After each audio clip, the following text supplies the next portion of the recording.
Welcome everybody to the latest session of Candlekeep Mysteries. We missed last week, so if you saw that there was no session last week or no recording, that was why.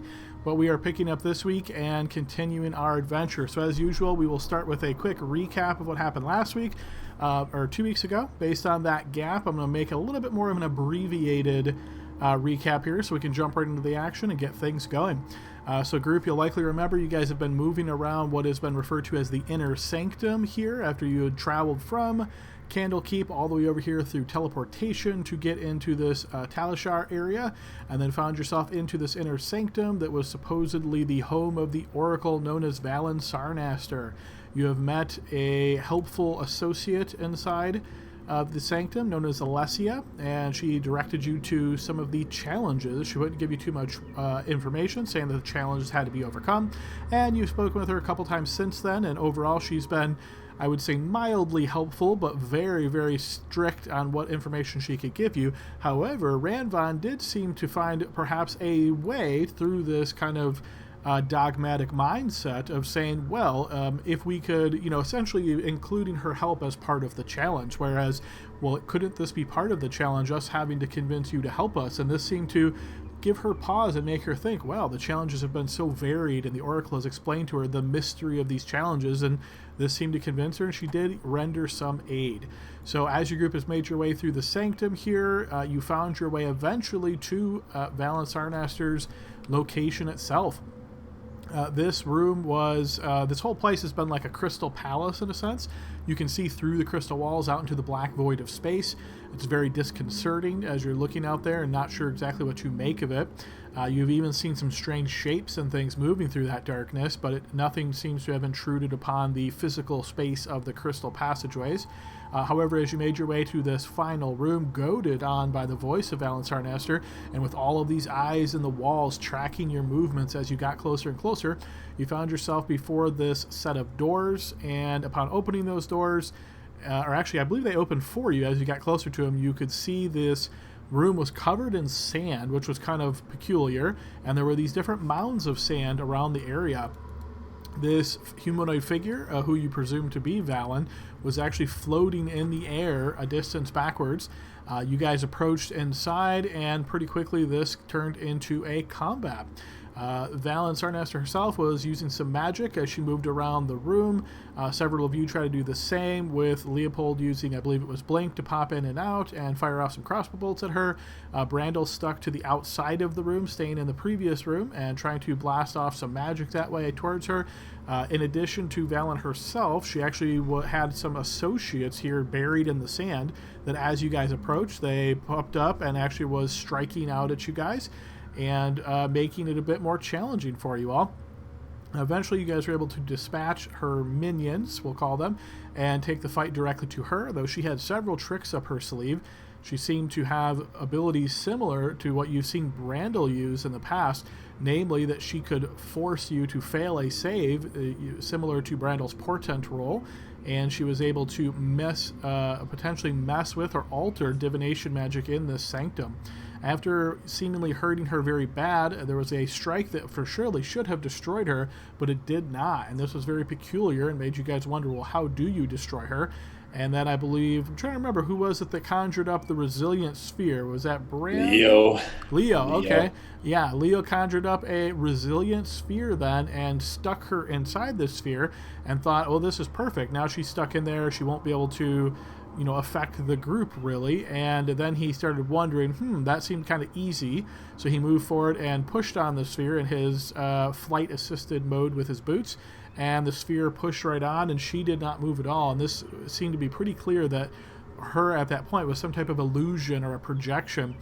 Shortly thereafter, there was this sort of pulling sandstorm in the room that sucked the group inside and buried them under a lot of sand here. Brando luckily was not struck by this as he was outside of the room, but with this change in the air pressure due to this swirling sandstorm, the doors slammed shut, and there was no obvious way to open them from Brandel's side. The group found themselves buried under quite a lot of sand here and were desperately trying to climb to the surface. There were several failed checks in trying to climb out of the sand. We sort of discussed this a little bit after the session once the recording stopped, but This was the same mechanic as the avalanche in the DMG, if anyone's familiar with that. Essentially, it means if you fail 3 checks before you succeed at 3 checks, you are trapped there and cannot make any more progress to get out. This was going to look very bad for the group. Brandel decided that now was the opportune time to break out the Feather of Zariel, conjuring forth the Archangel herself, along with her friendly, helpful companion Lulu, who appeared and fairly quickly, thanks to her quite potent array of abilities, was able to extract all of the fallen members in the sand out of the sand, bringing them back to their feet and sort of giving everybody a chance to bask in her glory. So once this was accomplished, that was pretty much right where we ended our session a couple weeks ago. So is there anything anybody else recalls that they would like to add to our recap? All right, hearing nothing, I will assume that was good enough for a recap, and we will get you guys over to the map. Quick note, I know a lot of us were having challenges with the size of this map of dynamic lighting, so I've turned dynamic lighting off, and I've used just a few Fog of War covers, so hopefully this will be much more better on performance for all of us, and moving forward, we won't have maps this large anymore, so hopefully we won't have this issue moving forward.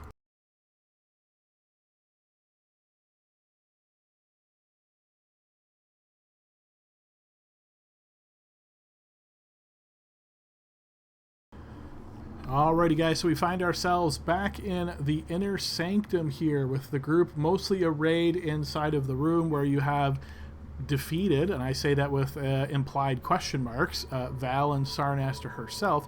Zariel still stands before you, this aura seemingly all around her of this radiant energy, this holiness that just makes you feel perhaps a little bit more comfortable, a little bit more like home. Zariel, wonderful to see you. I'm glad you could come. Lulu, I didn't realize you were actually that big. You notice the mammoth-sized Lulu now with these angelic wings beating behind her, and you see as she turns to you, the very familiar sensation of that telepathic communication occurs, and you hear a much different voice, a booming voice, in fact, more associated with her size. It is so good to see you again! Oh, I'm gonna hug Lulu's leg as much as I Yes, can. you wrap your hands around her massive leg here, and you see she kind of lowers her trunk and wraps it around you fondly with a very friendly, emotional look towards you. And I'll bow to Zariel low into one knee. And you notice she gives you a slight smile and she says, "There is no need for deference, friends. Welcome. I hope that you are all well." Well, you saved us, and we only have you for a short time, and I'm sure you're busy. Uh, but your timing couldn't be better, and thank you for that. We were fighting Valen Starnaster, and she's a divin. I'll just brief her up as a divination person here, and we feel that she's undead, and we've learned of this rite of reclamation, upon which we require her dust. And I look into the room that's filled with the sands of the Sahara. Uh, she was slain in there, and well, we can't find her dust. But do you have any clues? You notice she smiles softly towards you, and you feel this very warm embrace and this very close vicinity to her. And she says, "Recovering the dust of an individual in such a large room of sand, especially after I extracted each of them out of there, will be quite the challenge. But there is often more ways than one to solve problems. What specifically is it that you're trying to accomplish? And worry not about me being busy, for you see, this is simply an avatar of Zariel. I am not actually here, though my avatar is and can aid you for a limited time." Whoa, that's cool. Hey guys, look, it's Zarya and Lulu. Or avatars of them, but close enough. Greatly appreciate the assistance. And as you say that, you notice she looks towards you and again gives you this slight nod in this very, again, welcoming, warm embrace area here. You notice nearly at the same time, Gertrude, you hear her kind of grumble and says, "I'm going back in the box." And you see she just goes up towards, I believe Brandel is still holding on to it. So she'll head over to Brandel and take care of the box for a moment as she pops back inside. And popping out will be Lexi.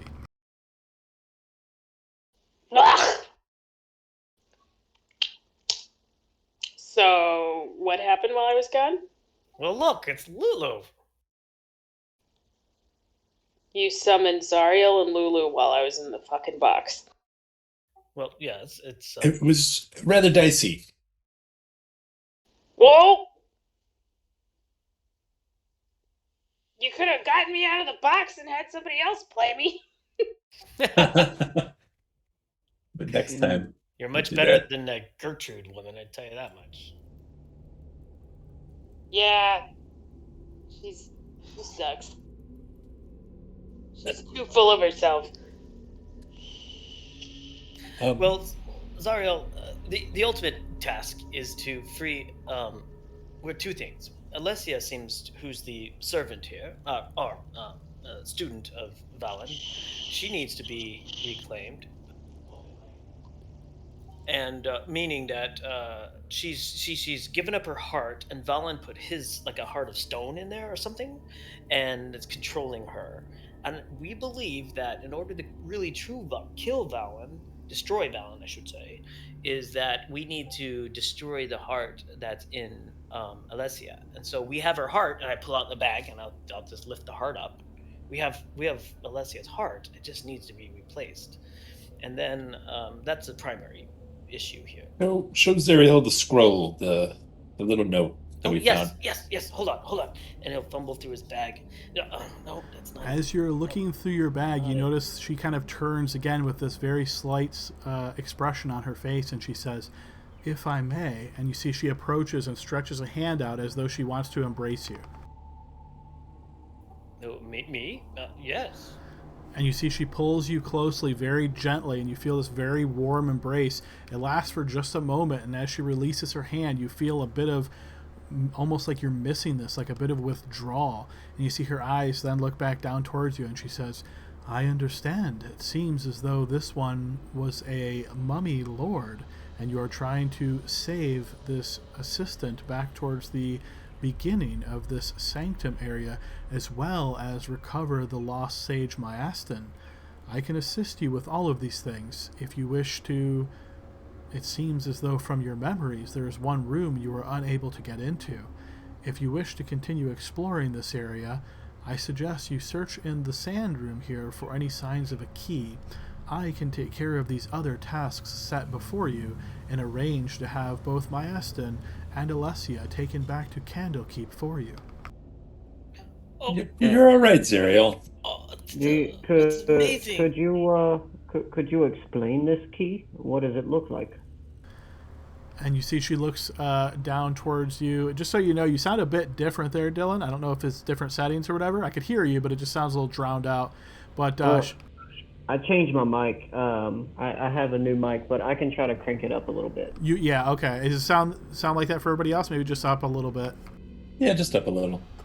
All right, fair enough. So she, as you ask this question, she is going to look over towards you, Cedric, and you see she says, "Unfortunately, I cannot tell you what it looks like. I simply shared in the knowledge of your friend Brandel here and know what he knows about this exact scenario. But as he has not seen the key, I am unable to visualize it. Though I imagine if she is like most evil leaders of those who maintain henchmen and keep locations such as this, that she would keep such a key close to herself." Right. All right. Didn't she die over here? Or we initially hit her? Maybe. Or in the center of the room.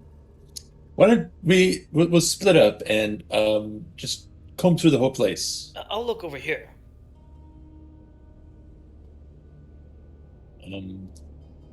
Can I cast? Since you know what, Brandel you already got advantage on investigation checks, don't you? With the minute seeing thing. For minute investigation checks, Right. yes. Just a reminder. I do have a spell that allows me to locate an object. Do it. Give it a shot.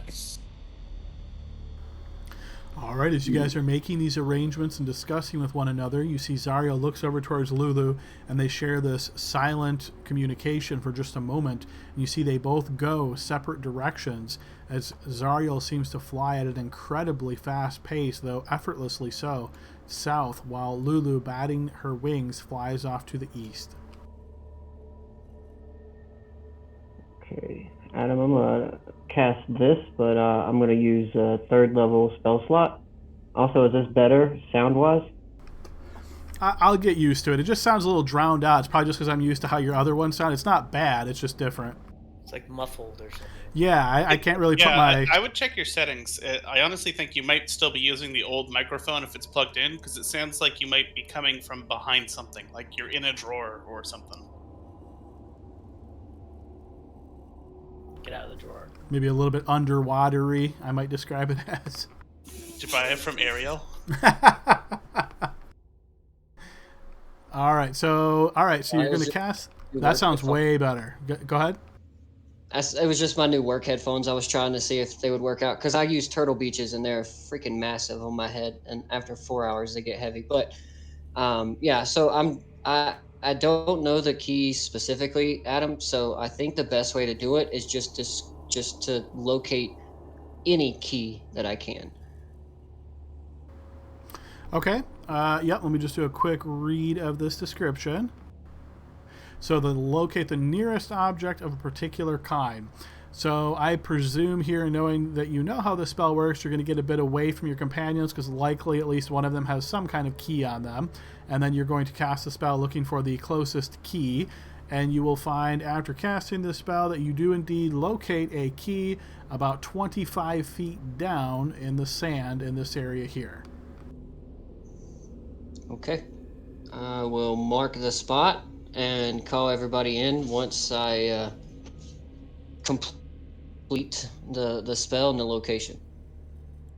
Silver hurriedly, excitedly goes over there and starts digging. Go, girl, dig.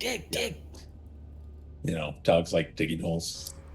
All right, and based on the depth of the sand, and obviously as you're pulling some away, some wants to refill in, this does end up taking you, I would say, a good hour before you guys are able to dig down a full 25 feet in the sand and keep pushing stuff off to the side and actually make your way down here. And you can see now you're kind of like at a sloping area. Getting back up, you know, again, it might take a little bit of time, but you don't think you're in any danger here. But yes, you find the shrouds of a cloth in an area here, and you can see that there is a few things connected to this shroud of cloth. Think of it almost like a bundle of cloth here, just like someone, you know, took off a cowl and took off a blouse and that kind of thing and just bundled them up and just dropped them. That's kind of what it looks like as you're uncovering it in the sand. Well, here it is. Well, let's look through it. Let's go. I'll take a look. Does the bundle look trapped? Give me a blind investigation check.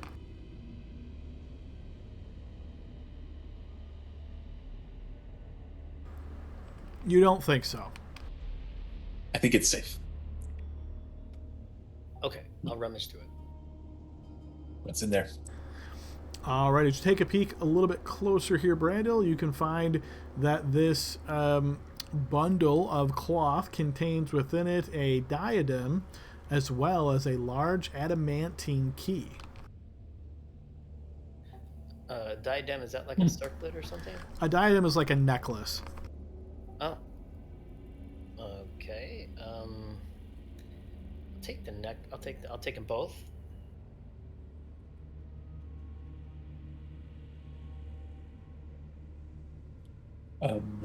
Okay, I take that back. I just googled it. It says jeweled crown or headband worn as a symbol of sovereignty. I swear diadem was more like an... Okay, but yes, Brando, you're in your real life Arcana check there works. So yes, we'll say this is more like a headband. Oh, excellent. Okay, I got the headband and I got the key. Anything else in there? Just those two items. That's it. Some Right. really nice cloth. It is a nice bag, actually. I'll take the bag. Well, now, what room do we need to go to? Oh, it's the one over here.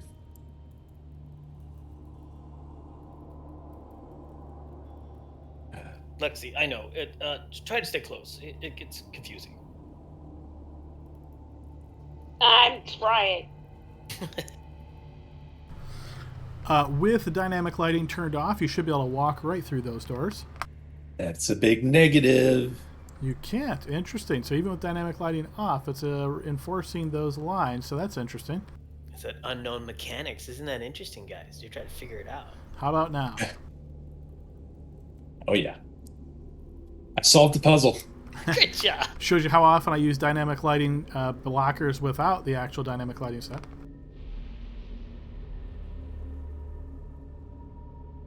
And as a reminder, the eyes are off the wall, right? That is correct. That did vanish, yep. All right. Now, before we try and open this door, I think this thing got us last time. Does any... I think it was this door, right? Or was it a different one? It was this door. And can I investigate it for an arcane trap? I would say you see a very obvious arcane sigil that looks like has already been triggered and is not currently active. All right, doesn't regenerate. Well, Good. Lexi was clever enough to spring it earlier, so it should be fine. If it does, it hasn't yet. Here, Lexi, why don't you take the key and I'll just go over here. All right. All right, this large adamantine key is handed over to you, Lexi. You place it into the lock there, and you hear this loud, satisfying click sound as the crystalline doors open before you. You notice inside this room, now I got to reveal the actual area as of the fog of war here.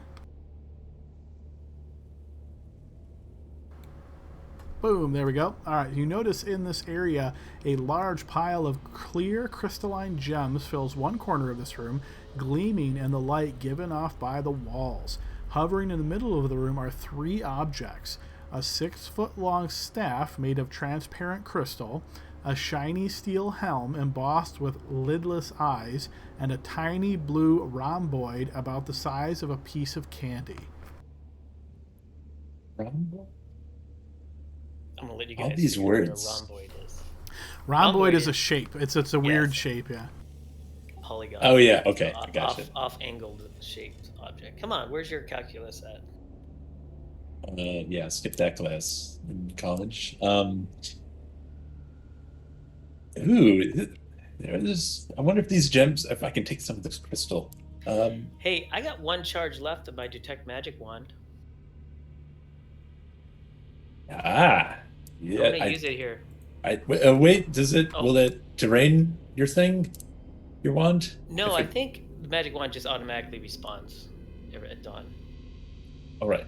Because some of those things go away after you use the last charge. Let me look in my spell book called Google. Oh, yes. The Google Spellbook. The greatest sage of them all. Mm-hmm. Yeah, it expends. The wand gains 1d3 expended charges daily at dawn, so I get to roll it at dawn. All right. All right, Go I'm for gonna it. pop it. Detect magic. Let's see. So, one of the crystals in the corner of the room shows an aura of transmutation magic as you look at with the detect magic turned on. The three objects in the room also all detect as magic. Hey, Leo, remember that gem you found in El Terrell when we were halfway down to hell? Boy, vaguely. Oh, you remember. It was the best turn in D&D history. It was a transmutation gem. I think you should get another shot at it. Oh, I do believe that was a conjuration gem. Oh, I plucked that from my memory. Thank you very much for dredging that up. Appreciate it. Don't worry, Randall? Leo. Frederick tells that one every fourth day at the bar. I'm going to ambush Frederick when I see him next. Anyway, Good luck. Every time I walk across a bath, you always bring up my past. It's only fair. that is fair. Yeah, you go ahead. Go ahead and hit me with those barbs, those silvery barbs. Um, So are we honestly, just gonna keep looking at the stuff, or do we want to pick it up? I think we're take gonna the pick staff. it up. I'll take the staff. You're not selling that one. No, it's another staff. I know. Just add it to the pile. It's the like 6 stabs wrapped together on his back. Randall's You back. reach out and grab the soon-to-be sold staff and have it in your hands. Okay. Not Cedric selling it. Cedric will go grab that rhomboid. Okay, Cedric grabs the blue rhomboid.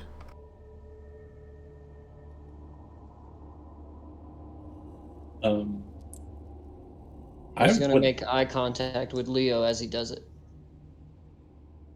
Leo stares back. The crystals there. Are those basically like the pieces of crystal that Leo tried to snag when we broke through the uh what's that sword called? The Sun Sword's little container chamber. Is that what this crystal looks like, or is this like gemstone crystal? Some of it does look like that, though there is a fairly large pile here that's all kind of clunked together.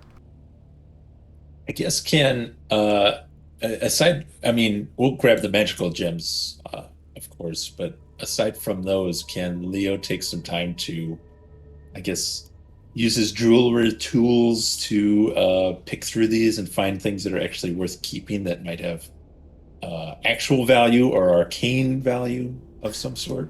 Yes. All right. You spend about 10 minutes or so moving through this large pile of crystal chunks. Most of it you find actually has no value, as it is very much made of that same material that the dais was, that the Sun Sword hilt was encased in. However, in picking through this different stuff, you do end up finding 10 gems that are actually fine cut gemstones that you think have some value to them.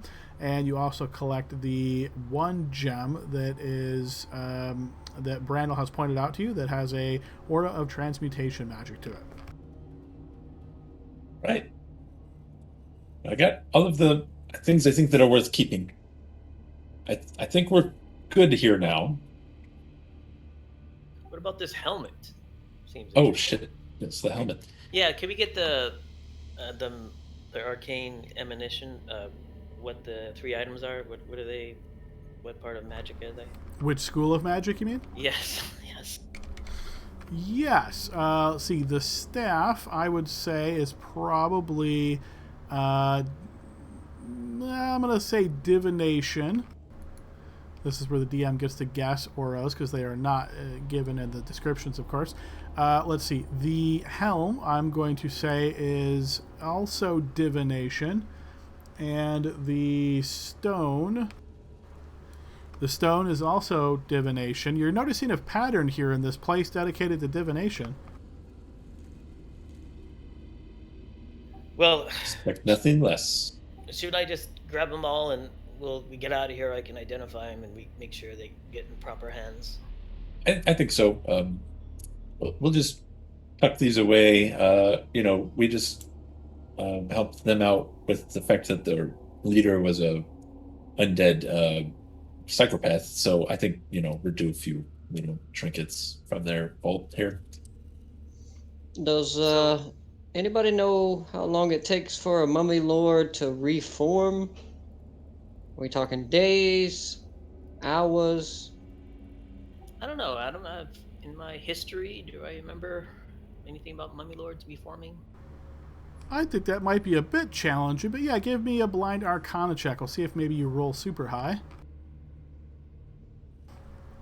You have heard stories that mummy lords are known to reform. As far as exact timing, it's not something that happens very quickly, but perhaps after maybe a day or so. About a day. Hey, and Adam, so just to be clear, there's a gem of transmutation in the corner. And we have three things in the middle, and that was the staff, a helm, and a rhomboid thing, right? Correct. Okay, I'm gonna make sure it's on my sheet properly.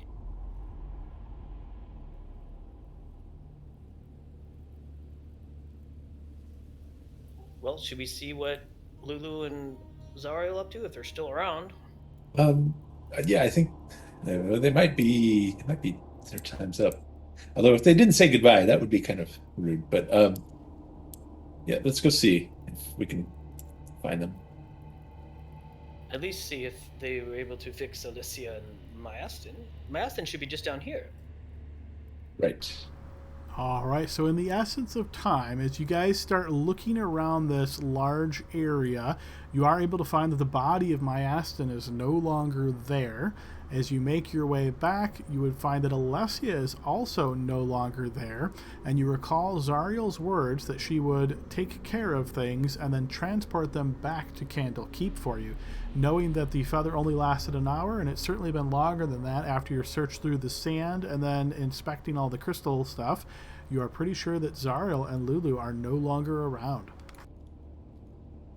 Huh. So I just had a realization. Alessia was the only way out of here, I see. Well, I realize that, but now that Valen's eyes are no longer working, I would just require a long rest, and I'd be able to teleport us back to anywhere.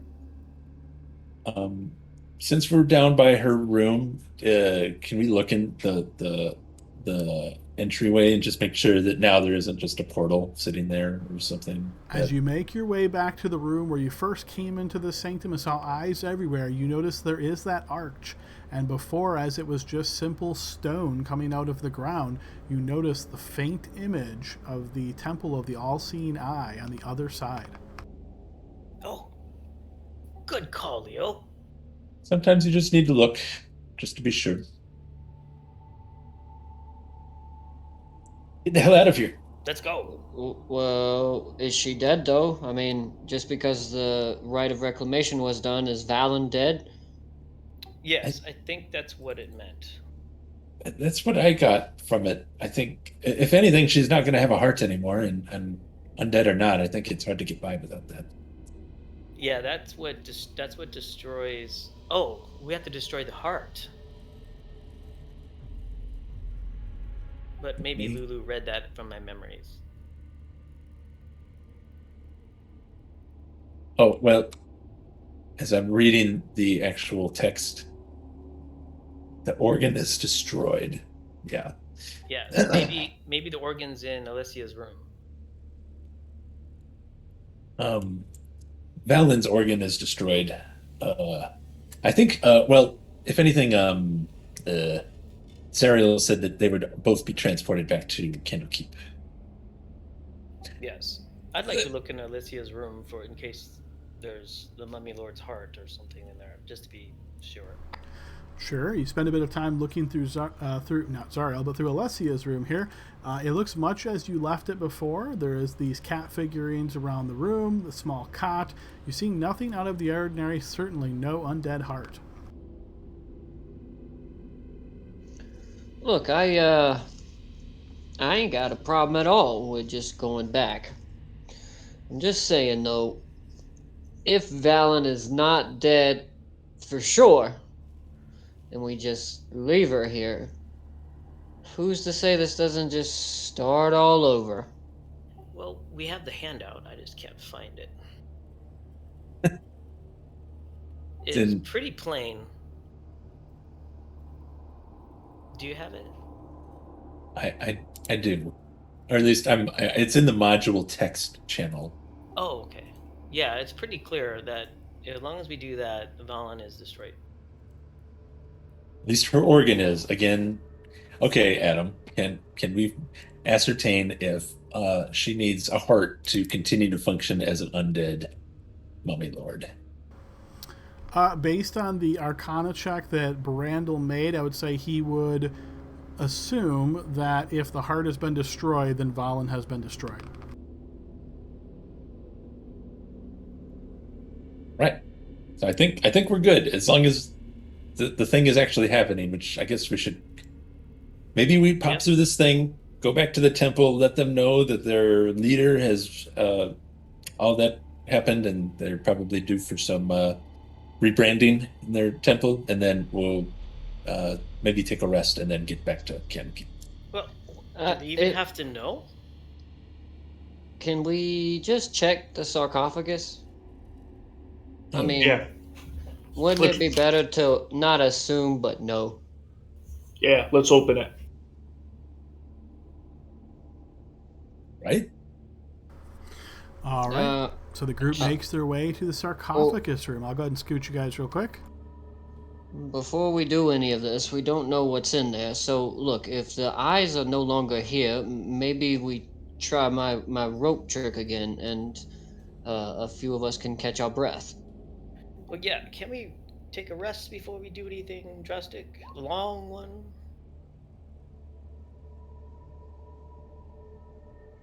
I agree. We should take a long one. We should be pretty safe. If we open this thing up and it explodes or I don't know, curses us or Or whatever, Valen's inside, waiting for us. I think it's going. I don't know. I just don't want to do it while we're all beat to hell. Exactly. and I agree, near death. 100%. I'm just saying, it's a good idea to just make sure there's no stones left unturned before we leave. After a long rest.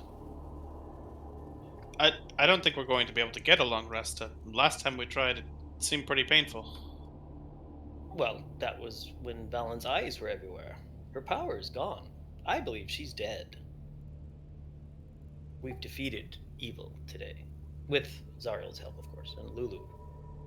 Well, I'm fresh. I could try and open it, and you guys stand back. No. Yeah. Just open it. I'm standing way over here. Yeah. Let's do this. I'm going to hit myself for like 10 more points of lay on hands. Okay. All right, I'll open it. Okay, so after you open it, there's this cloud that pours out of it that is very stinky, and this could potentially have some type of an effect upon you, but as there is no immediate threats, we'll just assume that you back away, let this disperse, and then you approach it once again, try to open it the rest of the way, only to find that there is actually a second trap on this sarcophagus, and I will need both Lexi and Dell to give me charisma saving throws.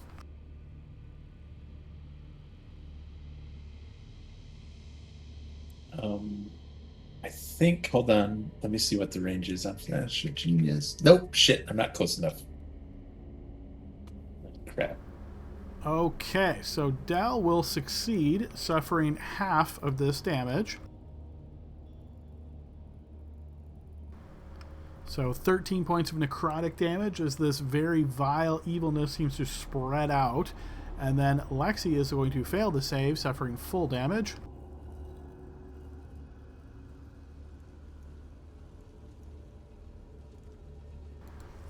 And that will be 29 points of necrotic damage. As you're pushing this out and you feel this darkness seem to come out, you actually see almost like this dark energy radiates out of the sarcophagus lid, striking into you. You guys suffer this damage.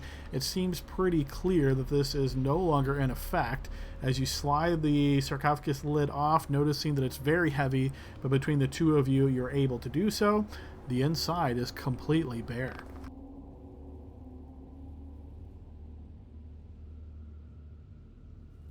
Ugh. Well, nothing's in here, guys, except for that stink cloud. You okay? Yeah, I'm fine. Dell, are you okay? Yeah.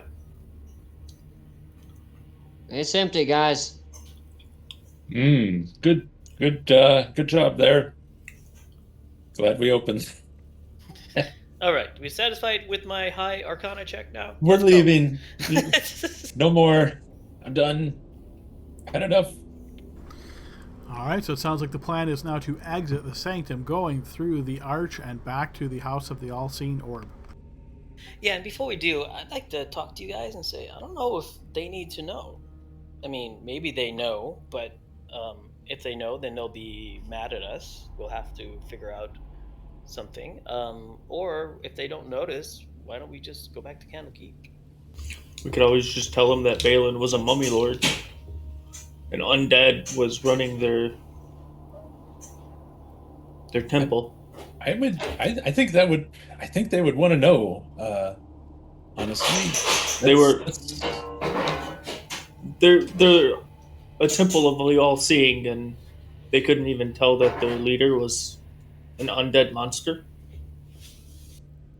I mean, I'm sure they will be upset, Brandel, but yeah, I think Dell's right. If something like that gets past them, then they need to reevaluate some things. I think.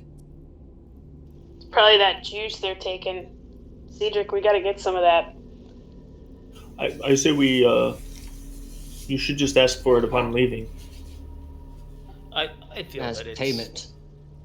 I feel you guys are sensing my indifference in entertaining the folly of fools, and just let them be in their folly. But if you choose to do that, then I'll abide. But here's my point, Brando. If we don't tell them anything, then they'll still believe he's here. And also, I don't know about you, but I still find it skeptical that we didn't really see her die, and we don't have 100% confirmation that she is dead. She is So dead. even if we don't tell them and she's not dead, and the possibility that she's not dead, it just starts back up again. But at least if we tell them, they could send people inside. They can perhaps have a patrol or guard, or use this temple for its actual purpose. I bet it's more likely to just tear their robes and run out and find some other cult leader to follow the rest of their lives. But in any case, I agree. We should go tell them. What I want to know is what happens to the sarcophagus. Was it just always here? Where'd it come from? All right, those are. I just wanted Does to the make sure temple we had reform? I just make sure we had a plan before we jump through the portal, which we probably should quickly. I imagine this is her creation, so she probably willed it into existence with all the rest of the other weird things that were in here. So that if it still exists, is she dead? Dell, I would think that that's maybe a place where she would resurrect from, right? If she was able to, after 24 hours, come back, that's where she would emerge from. It's empty. We could wait 24 hours and go at it again, or we can just leave.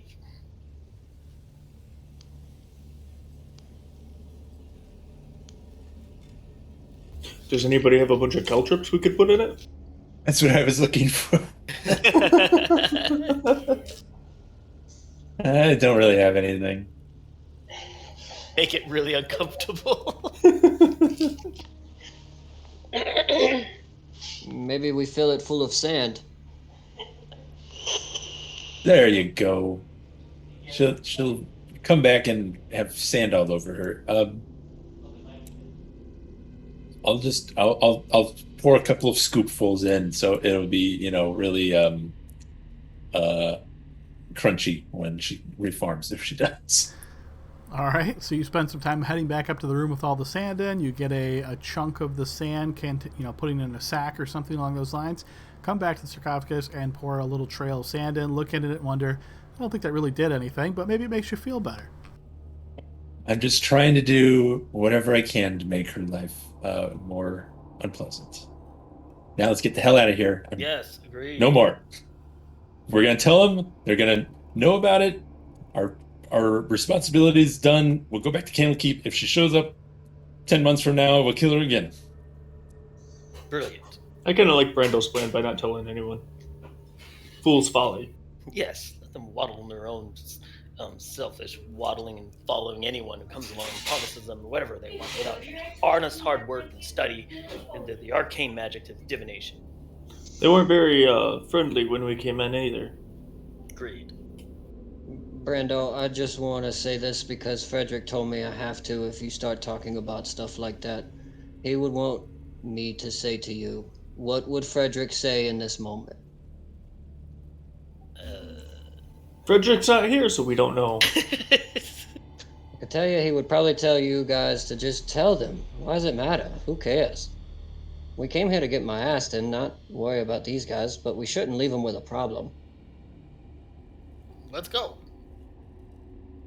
Just like on the way out, like, yo, dudes, also, you may want to inspect that temple. There was a mummy dude there. All right, have a good one. Bye. All right, you He also guys make steps your through. way back to the arch as you're still discussing with one another what the plan is when you get on the other side. Do you tell them? Do you not?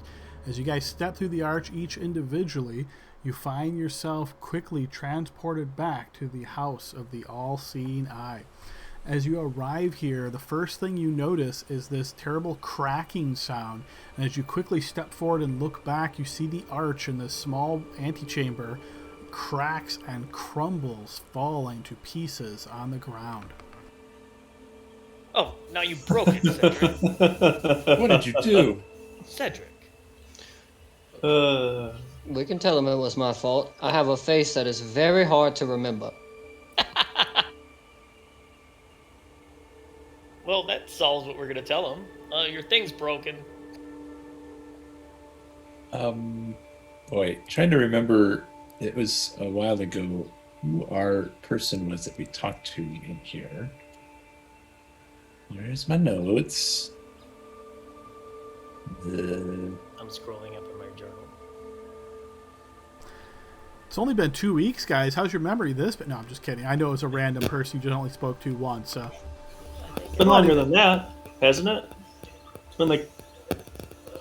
This is like the third session inside of that thing, isn't it? I think maybe it's been 3 weeks then. I don't think you guys have been here 3 sessions, though.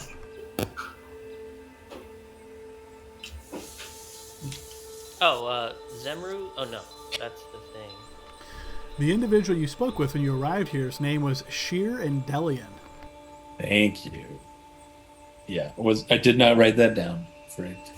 Sheer round. Should we just ask them if they saw that coming? Sure, you guys take the lead. You know my stance on this. Yeah. But I will abide. All right, so you exit out of this little antechamber, find yourself back in the large area of the temple here, and sure enough, you see Sheer sitting much where you left her. You see the same types of treats that she offered you when you first arrived, some tea, some candies, some Turkish delight, these types of things on a platter. You see she's sitting and looking down at a piece of paper and seems to have a quill in hand, and you see her dabbing into this little inkwell and then writing on this parchment every now and again. Ask her if she foreseen this, I mumbled to Del. How long were we in the thing? I asked her.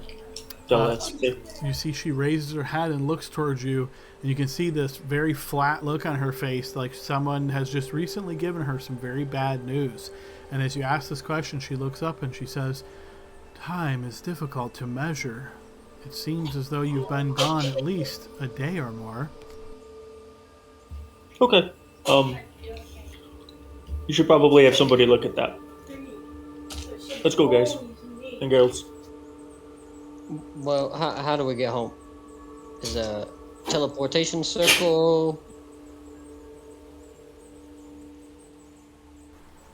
Are you asking this of Sheer, Cedric, or are you asking this to your companions? Kind of out loud to everyone, I suppose. Well, there's a way back, if there's a way here. But like I said, I can get us back as long as I take a long rest. Sure. Share, is it, you got like chambers we could sleep in? Maybe rent or something? Let's find an ale house. That would be more appropriate. There are many such establishments out in Talshuta, the city.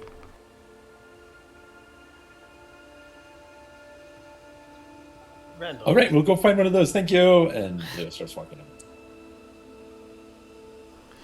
All right, you guys make your way out of the house of the all-seeing eye and back into the city of Talshuta.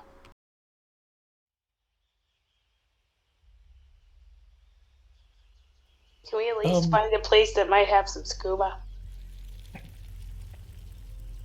Leo's gonna pretend he didn't hear that, and I guess he's just gonna look around and see if there's any all right looking tavern inns right near where we're at by the temple.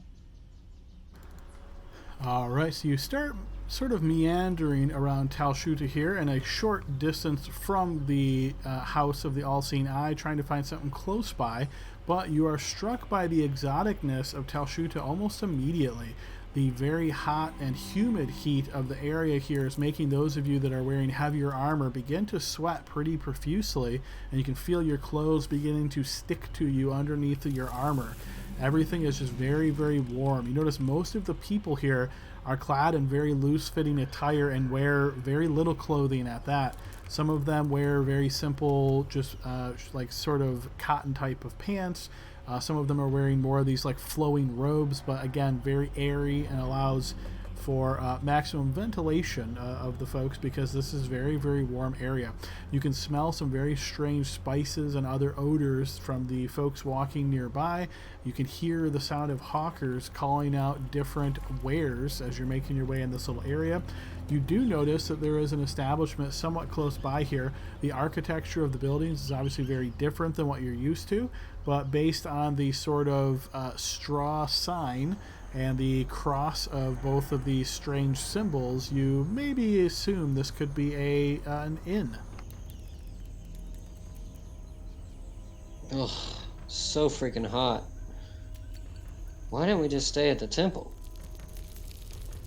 Because I don't really want to deal with them being sourpusses the entire time. And also, I'd rather just not be in there. Adam, does my plate mail, my half plate, it's immune to heat metal. Does it have any other little benefits with this heat that's here in the city? I don't think it's going to protect you from the heat of the environment, right? But yes, the armor itself isn't going to suffer any effects of the heat itself. But you personally, I would say, are certainly getting sweltering. I'm going in here, and I'm going to get a room. Please feel free to do what you would all like to do, temple or not. Here? I'll get a room. All right, as some of you start making your way, and perhaps the rest of you follow or stand nearby, you find as you push into this inn, it is a very simple establishment. You can see the floor is actually dirt here. There is a strange smoke that seems to fill the air. You can hear the sound of a soft drum beat, in fact, from a couple of performers in one corner. And perhaps, again, most exotic, most strange to you, is you notice, much like somebody might have a pet dog, for example, you see that there is a guy sitting against the one wall of this establishment, and there is a small dinosaur actually connected to a leash that he holds on in one hand.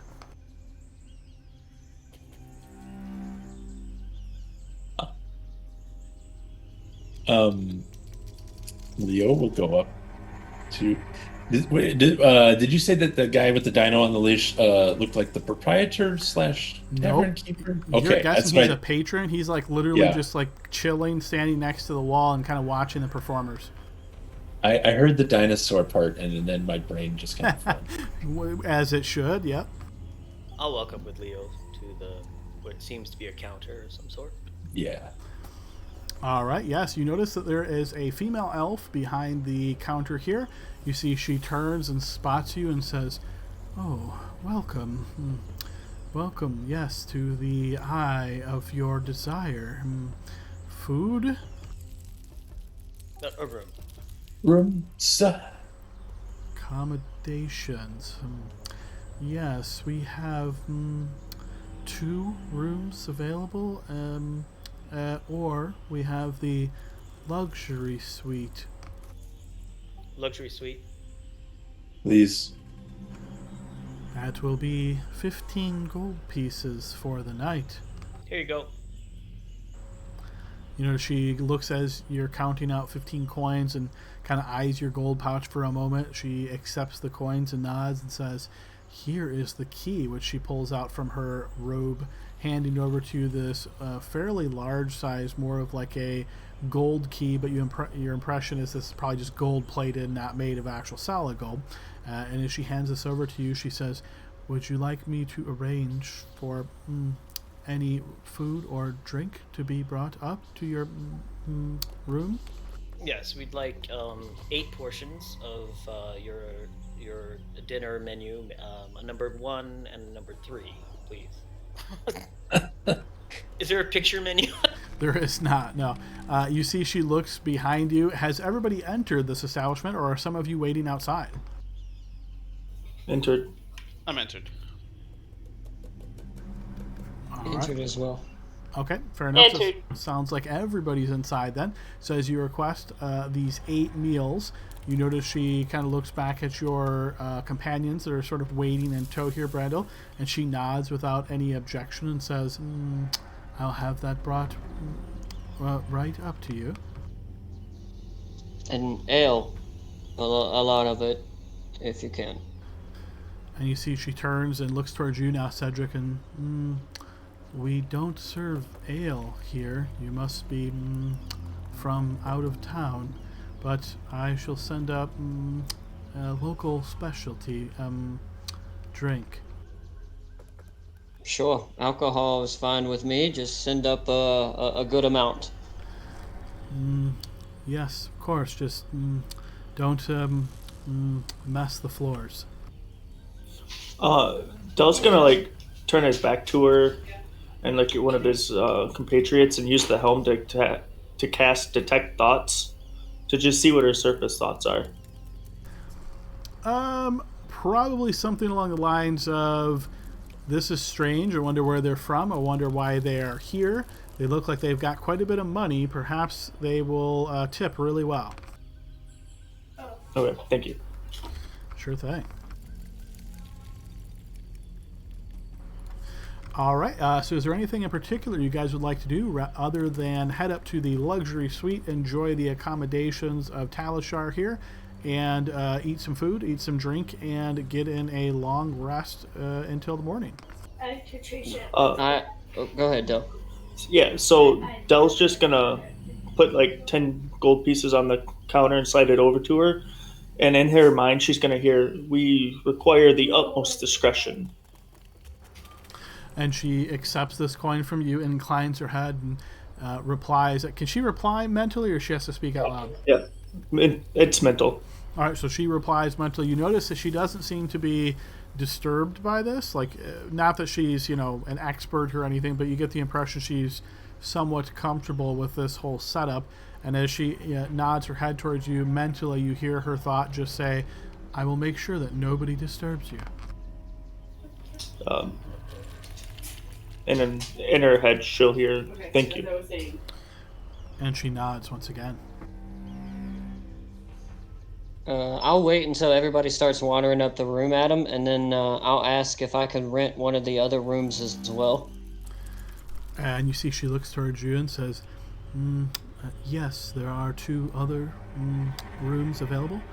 If you would like one of them, it will be 3 gold pieces. How about you rent both of them to me, and I'll pay you 15. And you see she nods very quickly and says, that is acceptable. I'll hand it over and wait for the keys, I suppose. She will hand over a pair, much simpler in design, but yes, she hands over a pair of room keys. Thank you. And I'll turn around and I'll kind of stash the keys into my coat pocket and follow my companions up the stairs. All right, excellent. You guys make your way up and find that the luxury suite is not obviously to the standards of what you would think of as like a noble, but it is fairly large size. There are a total of 6 different beds around the room, and there's a little area where there's like a table that you can sit and perhaps have discussions or eat meals. And then the beds themselves are kind of sheltered off into another corner of the room, and you can see there is one of these long screens that is sort of pulled to give a sort of sense of privacy between the beds and the larger part of the room. As you're up here for maybe 10 minutes or so, just getting comfortable with the digs and just kind of stretching out. And if, Cedric, you check out the other rooms, you find that they are very similar to one another, not to the luxury suite. And they are, one bed and much smaller. You can think of this more of as like an 8x8 room kind of thing, so pretty tight fit, but reasonably comfortable as for what you would expect from this kind of a location. Sorry, real quick. Do either one of them have a window? They both do. Okay. Is it?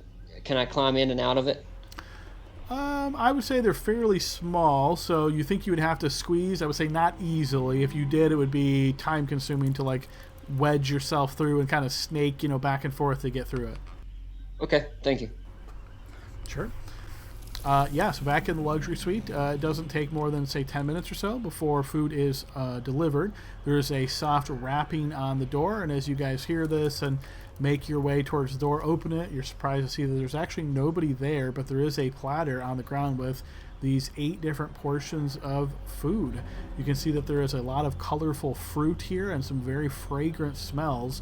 The spice palette here seems to be more on the spicy side of things.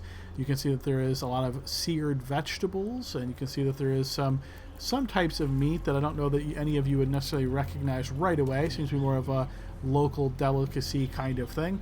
You also notice that there is 3 of these larger jugs, and they seem to be almost like animal bladders, and as you feel them, you can definitely hear the sound of sloshing liquid inside.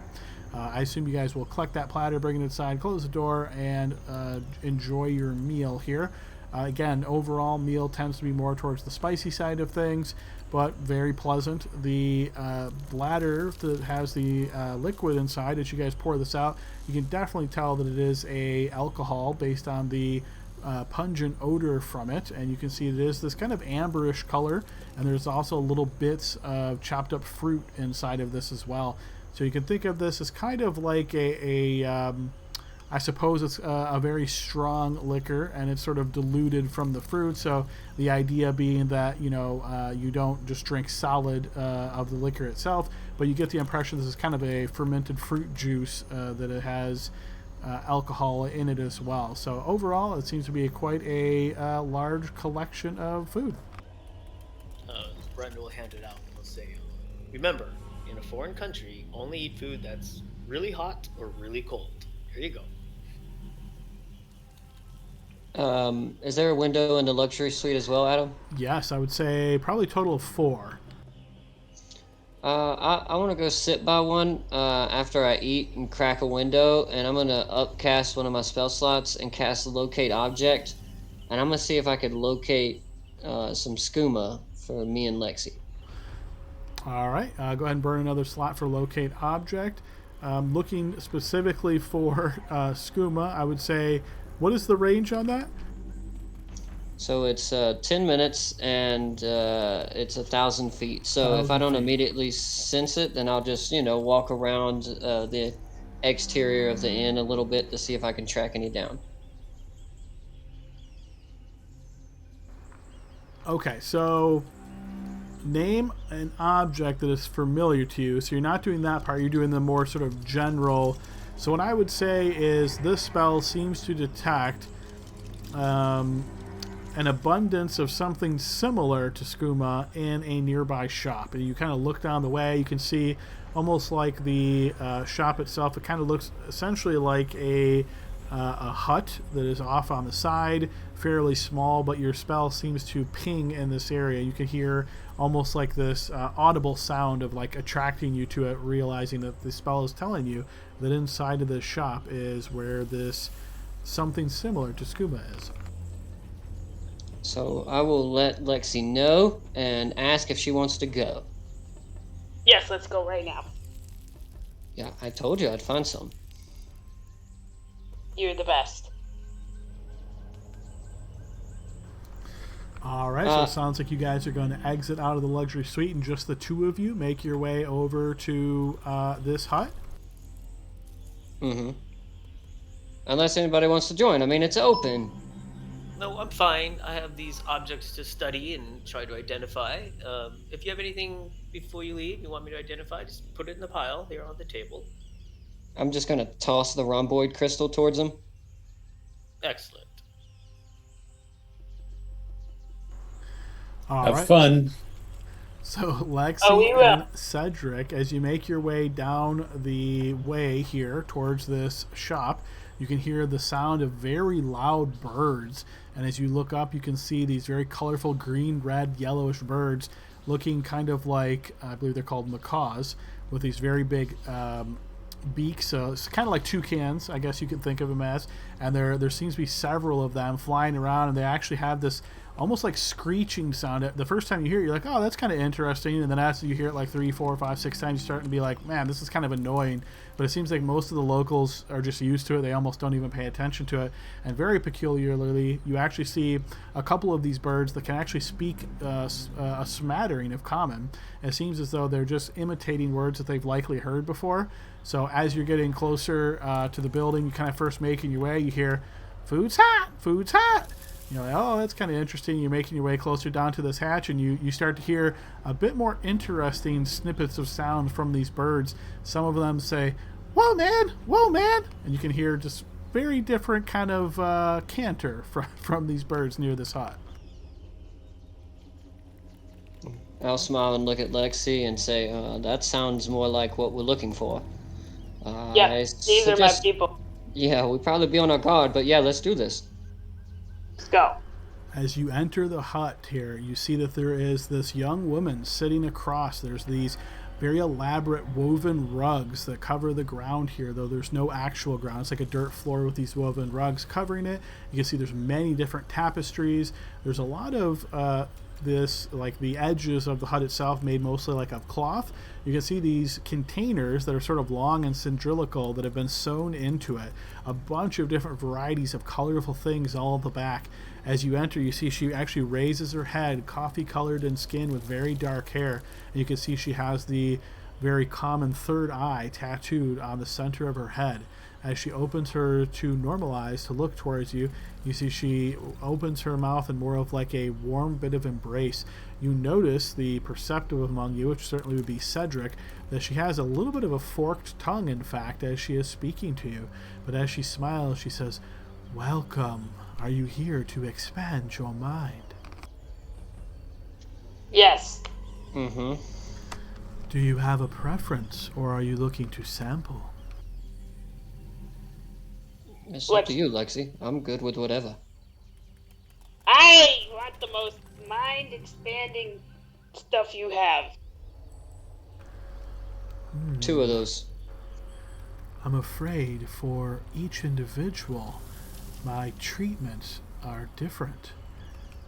The most mind-expanding thing for one may not be the same for another, but I'm sure I can find something that suits your needs. Lexi, go ahead and roll me a 1d100, please.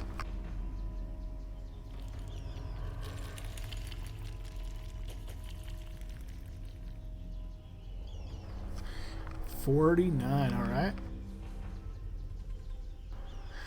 Okay, you see she moves, like sort of gets up from her cross-legged style, standing up very gracefully. She moves over to a corner and kind of like starts tracing a finger along this path, along these cloths that are sort of hung up, these rugs along the sides. As she does so, you see she identifies something in particular and takes her longer fingernail that's lacquered and taps it on her teeth and says, yes, I think this would do you just well. And you see she pulls from this little tiny like leather strap that has all these tiny little containers on it. She pulls a small vial out, and she turns and looks towards you with a bit of a smile, and she says, I think this would be right up your alley, though I'm afraid it is somewhat expensive. The energy that you bring into the room that has attracted you to this, it tells me that there is a longing, and this will fill it. How much? 75 gold pieces. Here you go. She takes it from you and smiles.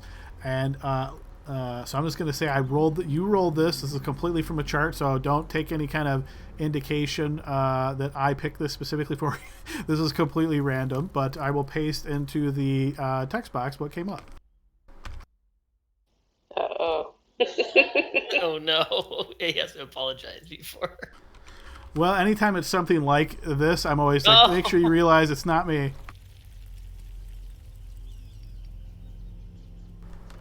So she's explaining this to you, Lexi, essentially indicating this is kind of like an aphrodisiac, you could think of it as.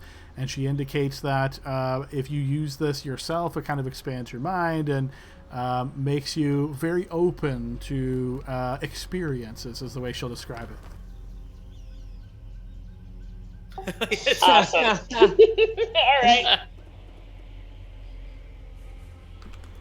And she will then turn her eyes towards you, Cedric, and says, and the same for you? I mean, yeah, my own personal treatment, right? Sure. And she looks and says, 100 gold pieces. Oh, okay. Okay, so she will take this from you, and she will find another pouch nearby, the same one, pulls out a very similar container of this blue powdery type material and hands it over to you. And you see she smiles at the two of you and says, enjoy. Now, maybe we don't want to use this right away. Is there maybe something else we can take with us for later as well? Do you have like a to-go bag? You wish a container to conceal this, or something else to expand your mind? No, like if we could just have a different product as well, and we use it later. And you see she nods slowly and says, give me a 1d100 roll.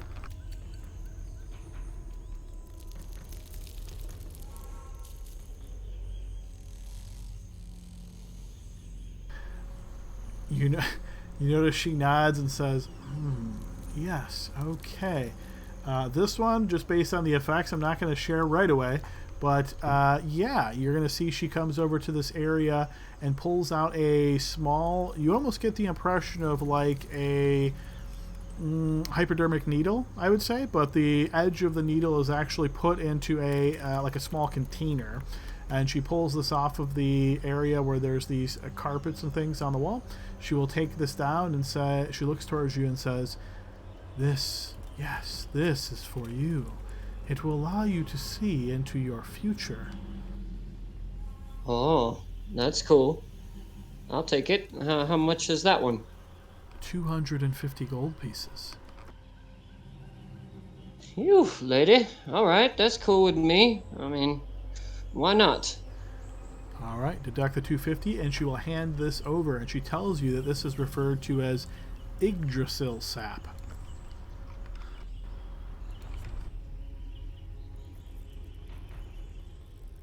It's funny with my last name being Orcs and I'll thank her and look at Lexi and if she wants anything else or anything, and then we'll leave if she's ready to go. Well, how many doses is this, Adam? A single dose. I think maybe I should get some more stuff for the road. Just street stuff, if she has it. She seems to have a vast collection here. Go ahead and roll another 1d100 as she starts perusing her goods as you indicate you are interested in perhaps purchasing something else.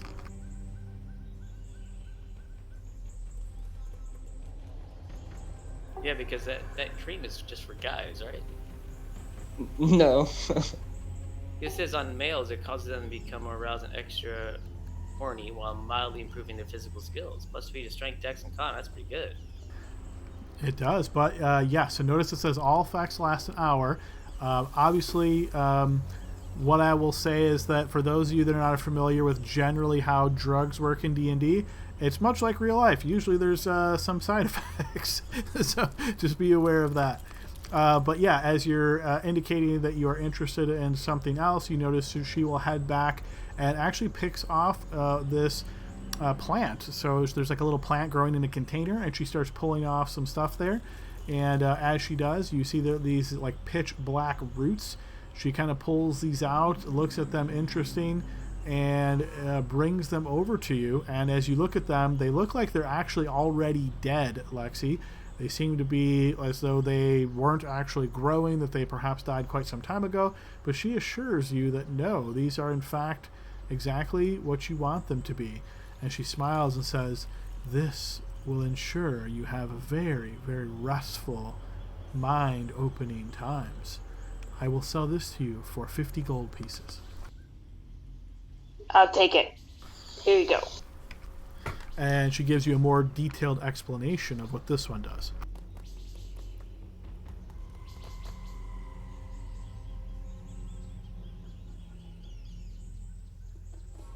And this is again a single dose?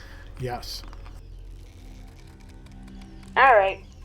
Well, these should keep me happy for a while. Cedric, do you want to get anything else? I'm good. I think I've got a good variety here.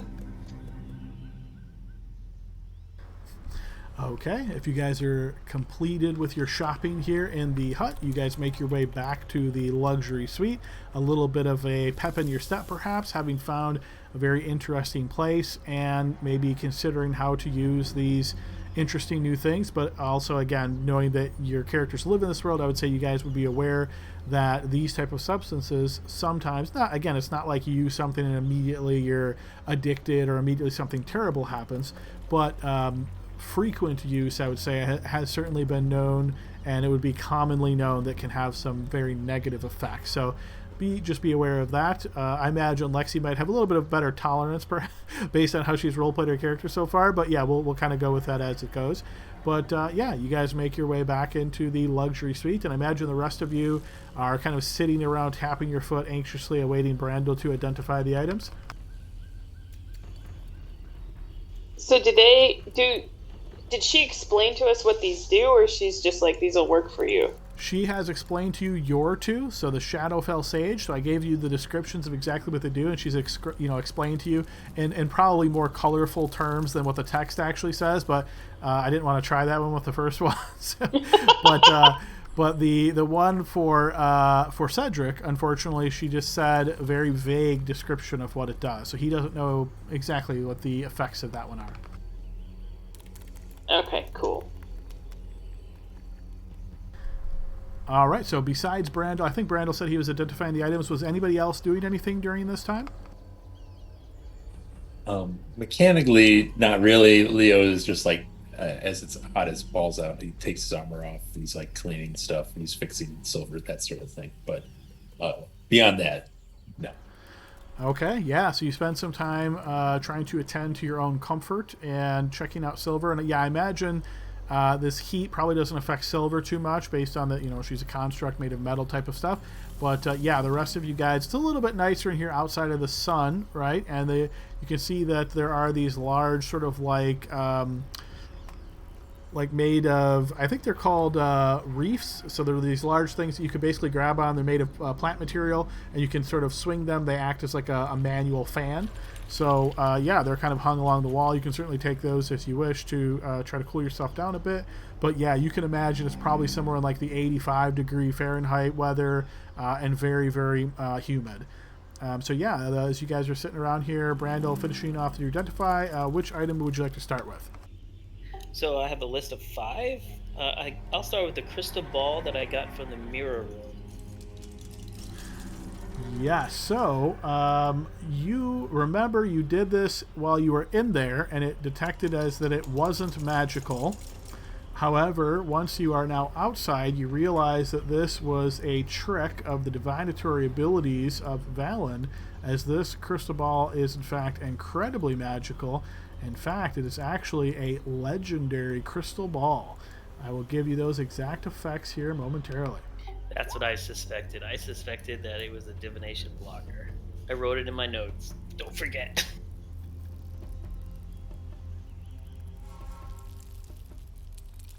You say legendary? It is legendary, yes. I was surprised to see that, and I was like, whoa, this will be interesting when they get this.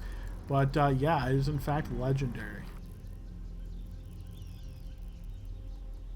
Good thing that it's not on a staff.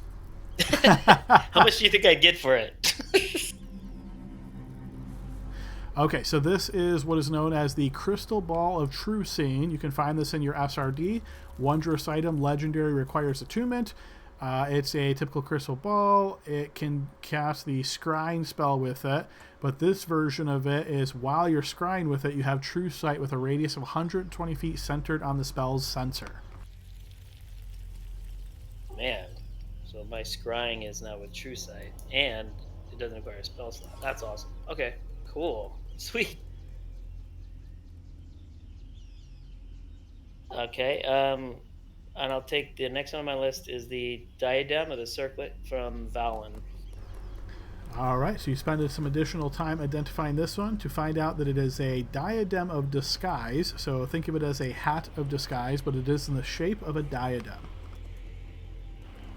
Putting two and two together, you realize, as you recall when you spoke with Alessia, that she had said that, you know, she sees the Oracle. The Oracle, clearly nothing was wrong with her, right? In Valen, when you saw her, she looked more or less human. Clearly it was the diadem that was disguising the presence of her undead form underneath. So that nice picture of that floating lady was actually a mummy lord. Exactly. Okay, sweet. How about the crystal staff that I got in that room? As we call the soon-to-be-sold crystal staff, yes. So, big surprise here. This is a +3 quarterstaff, but it has a divinatory property to it. So this one is referred to as a Staff of Fate. And that should also show up in your SRD. Basic idea is the +3 quarterstaff, but it also has this side effect that you can use it to grant a 1d4 die to somebody, and they can spend that die. So think of it almost as like a minor bless effect, but they have to use it before the start of your next turn. It has 6 charges on it. Well, that's cool. It has a divination bent to it, you know, predicting someone could do better than they are. Okay, sweet. How about the helm with the eyes shut? I think is what you described it. This is an embossed steel helm, and yes, this is what is called a watchful helm. And the watchful helm also in the SRD. The watchful helm gives you a +1 bonus to your AC, and you remain aware of your surroundings even when you are asleep, and you have advantage on wisdom perception checks that rely on sight.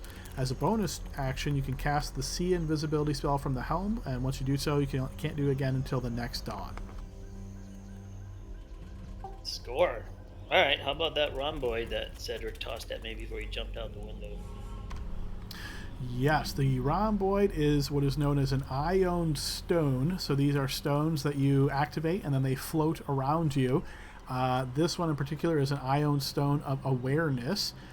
When you toss this and it floats around you, this one in particular gives you, let's see, you can't be surprised while this dark blue rhomboid orbits your head, so it prevents you from being surprised. Oh, and then I have the another one would be the transmutation magic gem. Yeah, so as you identify this, you realize that the shape that this is in is not the actual magic item itself. You must crush this gem, and then it will turn into a different magic item. Oh. Well, this last one's interesting. I have to crush it in order for it to be turned into a different magical item. Oh. Do you want one of us to do it? I can't do it. That arthritis, wrist right? Somebody crush it. I'll crush it. Go ahead, Okay. Cedric. I'll crush Del- it. Walk up next to Cedric and just kind of watch him. All right, Cedric, you're going to crush the gem? Yeah. Wait, In wait, between wait. my hands. Do we all have backup characters? All right, you crush the gem and you notice that it turns into this powder crystalline form, but you see that that form quickly recoalesces into a ring. And with some additional time, Brandel, studying this ring, you realize this is a ring of spell storing, and it currently contains 2 spells inside of it, which are Bless and Revivify.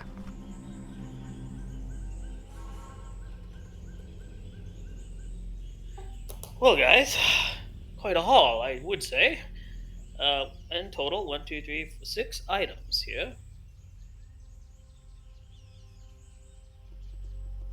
Um, well, I guess, Mummy Lord, temple that was an extra dimensional plane. I guess they had some shit. And use of Zariel was expensive in our long-term goals, so we should make sure we each get these in the right hands.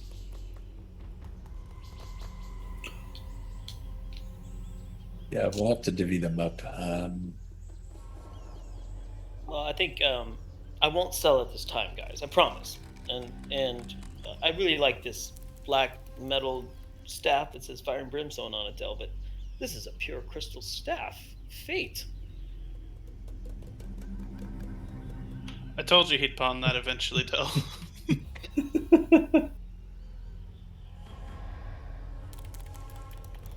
We got to keep track of our Commune. attunement slots too, by the way, guys, because we're getting a lot.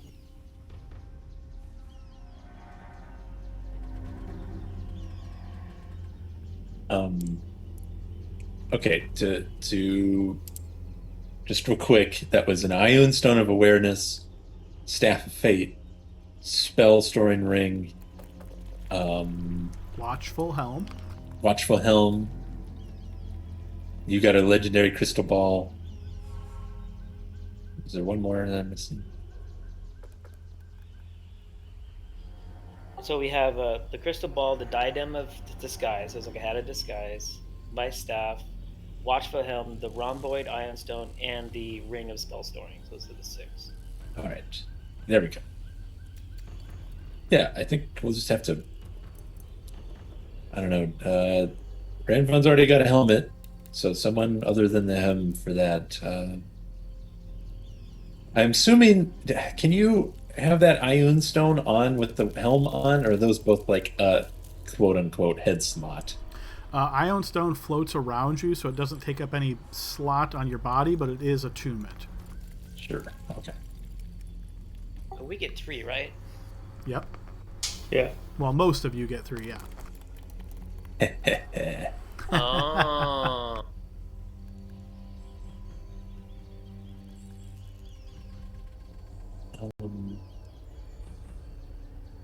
Just looking.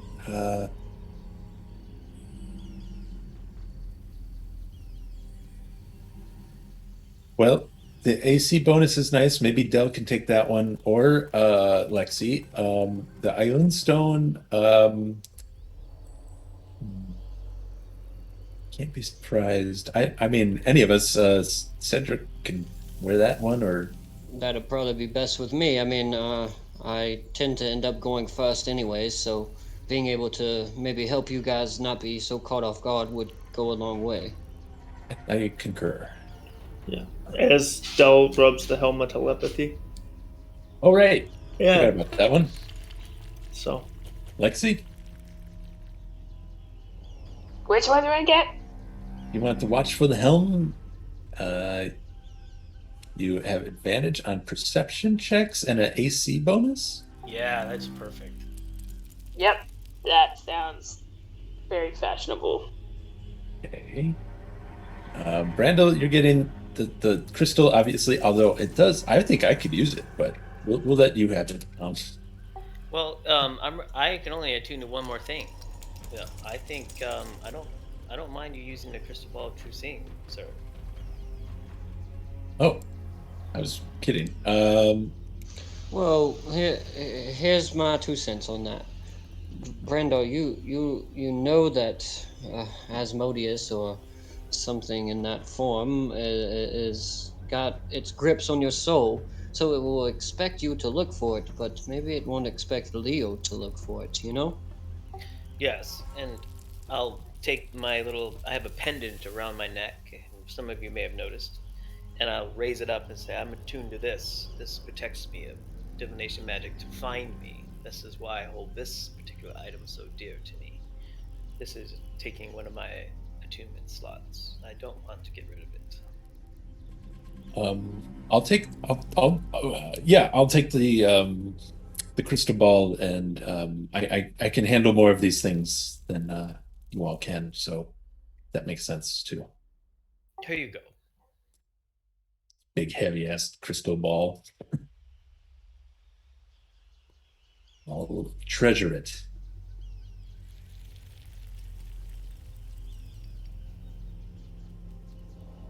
Um, and then the spell storing ring.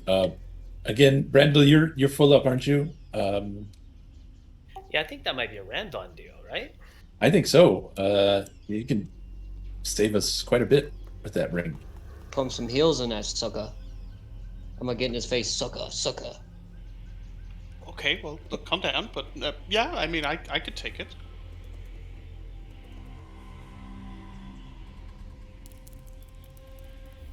All right, I think that's divvied up. Who's got the Ion Stone? Cedric, whatever his name is. Close, but yeah. And the Diadem of Disguise? Does that require attunement? I don't think so.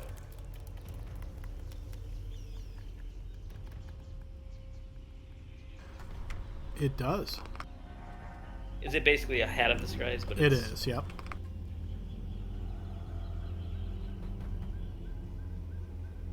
I have a slot. I mean, I could use that too. Actually, yeah, that wouldn't be terrible on you. Why don't you take it? You're the assassin. Okie dokie.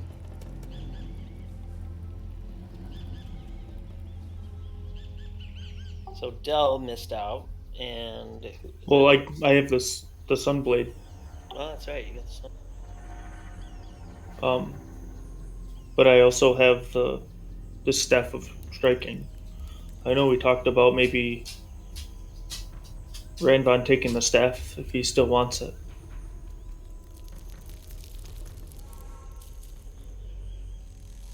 Last time we talked about it, I thought it was best that you just keep the staff and the blade. I prefer to not have to swing my hands at all. You use the staff till it's all gone, and then use the sunblade. Okay. If you ever are full on attunements, we could talk about moving some stuff around. But for now, it seems like that might be the best bet. Okay. I'm just Gives you options. yeah.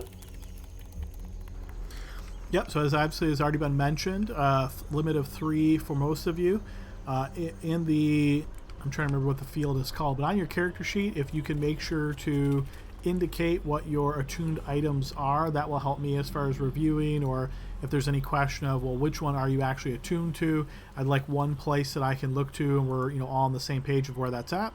So how about in the bios section, there is a box for treasure. If you can put your attuned items there, so just put attuned items and then list them underneath. If you change them up, just give me a quick heads up, say, hey, I'm switching out my attuned items, when appropriate, like I had a rest period, and then just update that on your sheet. If there's ever any question, I'm going to look in that treasure box for what you're actually attuned to.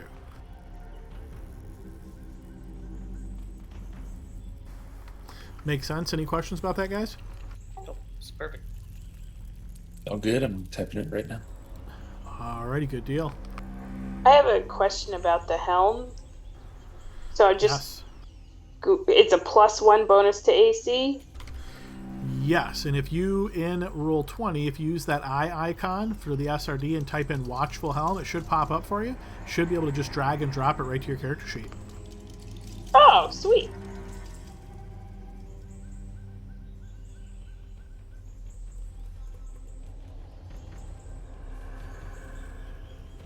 Okay, I feel like I'm missing one of the things I'm attuned to, because I thought I might have been at the limit, but now I can only find 3. I gave you goggles, which I believe are. That's the goggle. Yeah, that's it. Okay, I actually have 4 items now, so I cannot fit the goggles on me anymore. What kind of goggles were these? These are the ones from Leopold, the Eyes of the Eagle goggles. Oh, that's like an infusion, right? Yeah. Yeah. Okay. It does require attunement. All right. If that's fine, Rayvon. Whichever you want to take, I can put those to use. I mean, they do make me look super cool, but I feel like the other ones are more useful for the time being. All right, I would like fair. us all to just take a moment to appreciate that Randall just dealt 3 damage with a +3 stat. I know. That's awesome. Boy. You did good. Yes, I hit something. All right. Well, I'll take those goggles back then. At least for a little while. If you need something back, you'll have to wait a day because it takes me time to change out the gems inside of these and the power. Anyway, it's complicated. So just let me know. Okay, sounds good.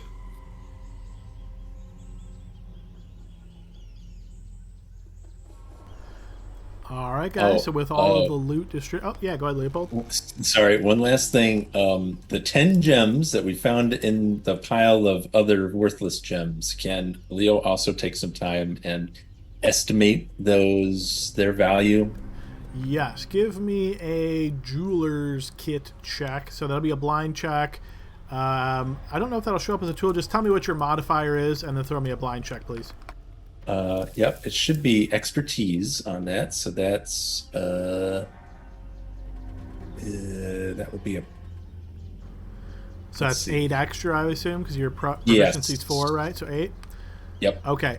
So yes, I would say you are quite confident that altogether these 10 gems you can get probably about 5,000 gold for them.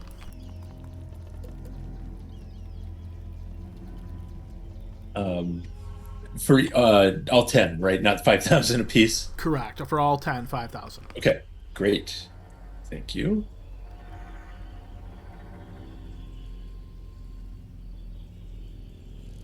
Okay. And if you wish to just convert those to coin, you can certainly find someone to buy them here in Talishar. Yeah, I think though after he figures that out, he's gonna go and he'll go and do that. All right, fair enough.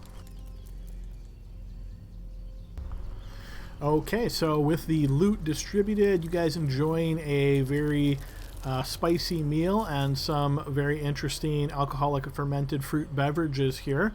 The night passes through. Unless there's anything in particular anybody wants to do, we can certainly move to the morning and figure out how you guys are getting back to Candlekeep.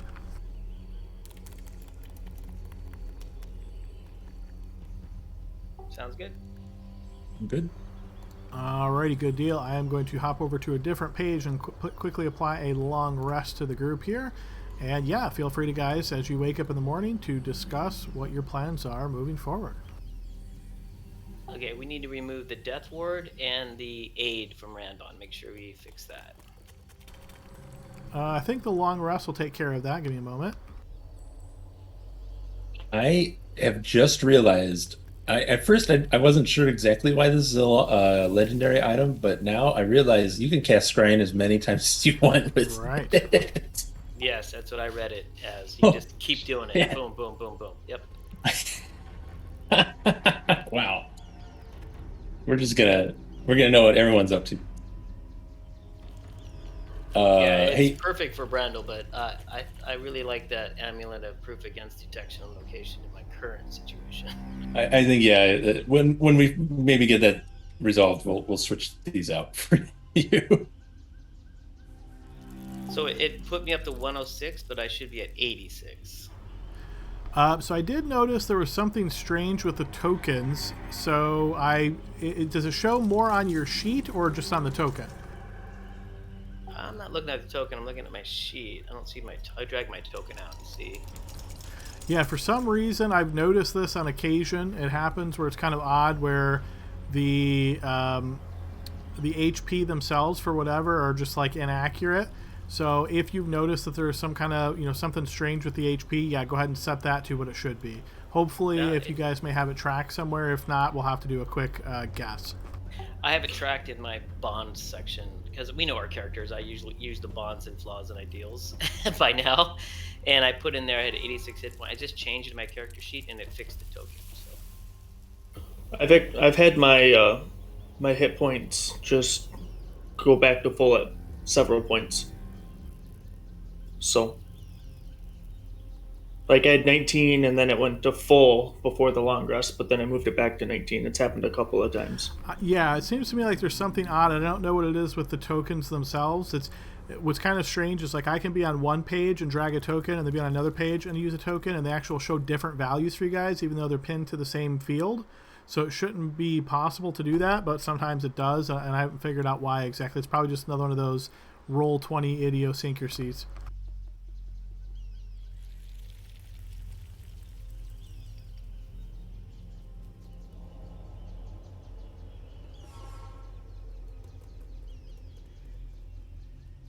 Well, I won't have to prepare scrying anymore. I have you covered.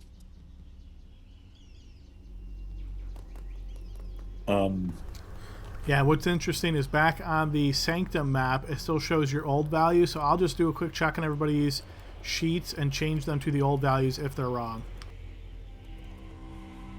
According to my D&D Beyond, I'm right, but if it's wrong, go ahead and fix it for me. Mine shows 99 for you. Is that what you got? Yep, that's it. Okay, then I don't need to worry about touching yours.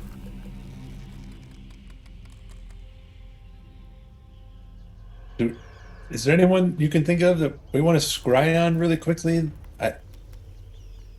Now that we can do it, Frederick. It's like, I am going to cast scrying on Frederick right now. Yes. What would Adam. Frederick be doing right now? I'm confused. Adam's going to be so busy with this legendary magic item. Ooh, did we get the guy's name that helped us when we were done with the monks? Yeah, we did, right? Oh, the slave trader guy. Yeah. Let me look in my handwritten note. Thank you, That'd be Brandle's my journal. Yeah. I have it written down too, but my notebook is like, lately I've been really bad at keeping them all organized, so it's like 10 pages of different games that I have to hunt through. I really am casting scrying on Frederick, though. I will let Dylan take a guess there. First of all, Frederick would get a wisdom save, so feel free to roll that for him if you like. If he succeeds, then you can't scry on him again for 24 hours. And if it fails, then feel free to describe what you imagine they would spot. And let's see what else. So true, yeah, I don't think the true set would probably apply here for, yeah. So does it give a DC in the crystal ball? I think it does. 17, right? So he would succeed. So yeah, you wouldn't be able to see him. Oh, this thing's useless. He just throws it out. Legendary item right in the trash. Yeah. No, it doesn't. So it's called Fireballs and Cannonballs. It's chapter 5, but I don't think I wrote the name down. Oh shit. Damn it. That was Tristan. I got it in the journal. Yep, chapter 5. Oh, Brandel, that was clutch. I'd like to cast scrying on Tristram. Great choice. Modifier. Oh yeah, right. He's probably like a paladin with a plus 20. I mean, he would need a plus 5 to his wisdom, hopefully. He doesn't have that. He succeeds on the save. Are you using it right? I'm using it right. No, come on. You gotta focus. As Leo winds up to throw it out the window, stop himself. We'll just try again later. It's a useless legendary item. We're just trying to scry on very strong-willed people. That's okay. Try it on me. I'm going to cast scrying on Brandel. I will pass that. Was it wisdom? Maybe not. It was wisdom, yes.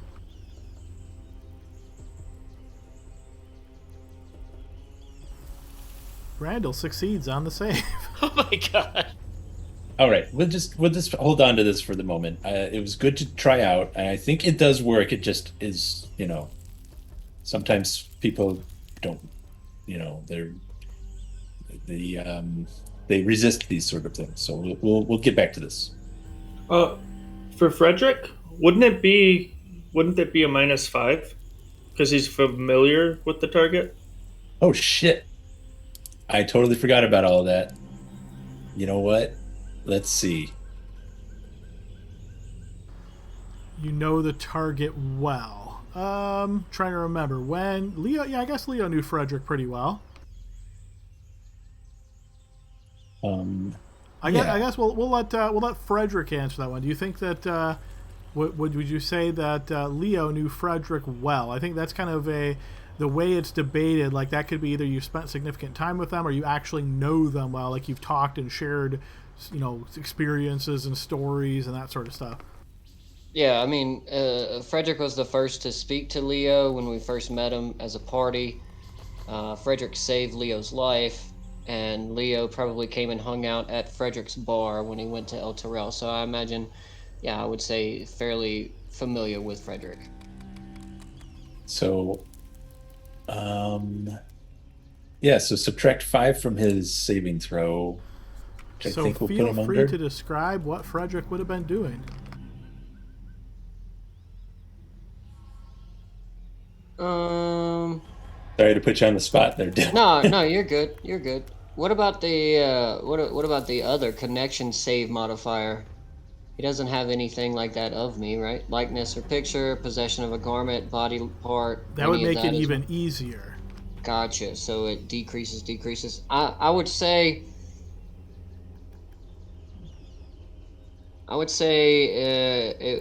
for Frederick, what you would probably see is him. He's probably sitting behind his desk in his guild hall, and he's probably ordering around two of his guild members, one of which is like this really scrawny guy who looks like, in Frederick's opinion, it looks like a young Brandall, and that's why he hired him. Like he's really not like useful at all, but he cleans up really well, and Frederick pays him so he doesn't get beat up in the street. And then the other one is this really strong-looking woman. She's a tiefling female. She's got a really strong angled face to her, and she wears like a heavy plate armor, and it's got like a very it's pretty obvious that is got the L and L for Lulu's Legion on it, and he hands her a missive that's got a wax seal on it, and then she turns around and exits. Wow.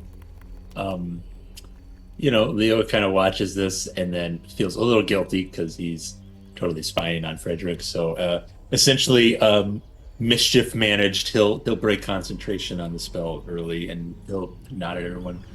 Yep, and Frederick's obviously awesome. for flavor, obviously you realize that being this is a crystal ball, you're looking into the crystal ball and seeing these things. And as you see it, you just kind of maybe shake it, like a Connect Snow 4. globe. Yeah, just like kind of the mist just kind of fades the vision. Yeah, snow globed it, and he says, "Well, all right, we know that it does it. Um, very nice." So taking that into account, would it matter for Tristram as well? You guys certainly do not know Tristram very well. In fact, you've met him, so I would say no modifier there, and you don't have any of the items, so no.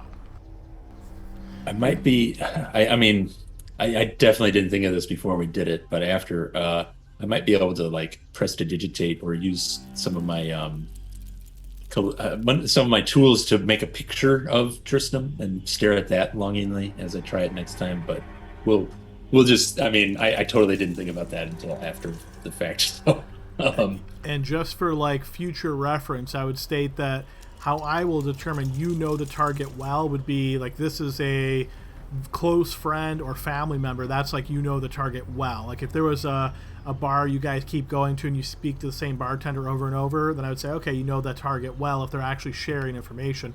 But just because you maybe see somebody a lot of times, if they're not giving you like accurate information or they're intentionally trying to, hide details from you, that sort of thing, just the frequency of talking to them won't mean you know them well. sure. Well, now that you've got it figured out, how is Alicia doing? I will. try and scry on her, and I'll also mention while I'm trying to concentrate on that to Brandel, you can teleport us somewhere, right? Yes, I'm all set. We can zap out of here from here. Okay, I would say yes. As the sensor appears, you recognize the Court of Air, and you can see that there are several people sort of walking about, shopping, or heading towards the blacksmith, or taking in some books. And it seems as though Alessia is in the Court of Air back at Candlekeep. She's alive and well. Oh, that's relieving. I can't wait to get back, guys. I'm Whenever gonna- you're ready, I can get us back. One last one, and then we're done, really. I'm going to cast it on Valen. This is essentially to prove that she's dead. Oh, God. He rolled for it. You see pitch blackness, much like you saw outside of the translucent crystal area of the sanctum. Shit. Well, it takes 24 hours before... You guys don't believe me? I'm an associate researcher at the High Hall. Great libraries of Candlekeep. You gotta wait a while. All right. We'll just keep checking and see what we see. That Anyway, is a yes. magnificent piece of equipment. Man, I would love to use it sometime. It's like, Brandel, who's trained all of his life to handle an artifact like this, and then Leo's just kind of like getting fingerprints on it and, just not really. I mean, I guess he would know because he's an artificer, but it's not quite as fine-tuned as Brandel, maybe. I would imagine it like being in Brandel's study where he has it covered and lifts it up every now and then and goes, I wonder who what so-and-so is doing. I kind of find it fitting that Leo has it too, because Leo's always just a little bit ahead of Brandel for the int checks.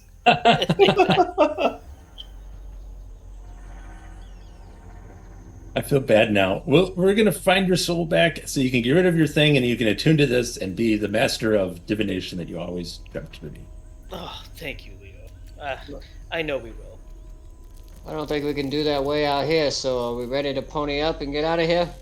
Get the hell out of here. Don't forget to take your keys back to the front desk. Oh, we just leave them on the table. Just slide them under the door. Leo guys. leaves Gather around. 15 gold on the nightstand. All right, leaving a tip for the help staff? Absolutely. Alright, gather around. It says, I can target up to, let's see, until the teleport spell, level 7. It says, on a target circle, if it's a circle, it's something I'm very familiar with, there's a roll. I'll just post it real quick. We don't have to do anything before we leave this place, right? Like we're all good with them. Have they given us the go ahead that they're going to say the job's done? We only came here to get Myastin, and we came up with Alicia and Myastin. Sorry, Ranvan, I don't care what these people do at that cult. Oh, wait, my Aston. Maybe we should see if he wants to come back with us. Now, Myastin went with... Okay, didn't Zariel said that she would teleport Myastin and Alessia back to Candlekeep. That's what she told I me. think they're both back there. Yes. Okie dokie. We're good then. Unless Ranvan, you feel compelled to talk with the crazy followers of Folly.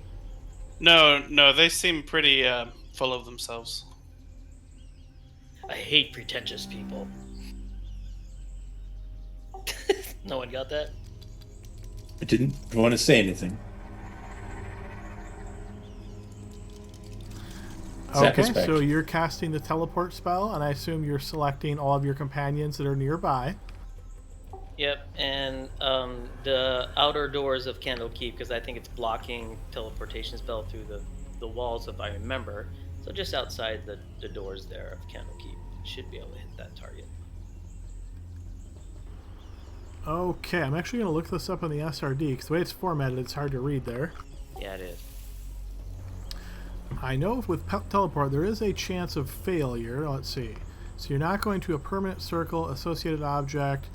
I would say I would consider you to be very familiar with the doors of Candlekeep. I think that's fair enough saying that you work there. So go ahead and roll me a... Oh, actually, I roll it, it says. DM rolls. Okay.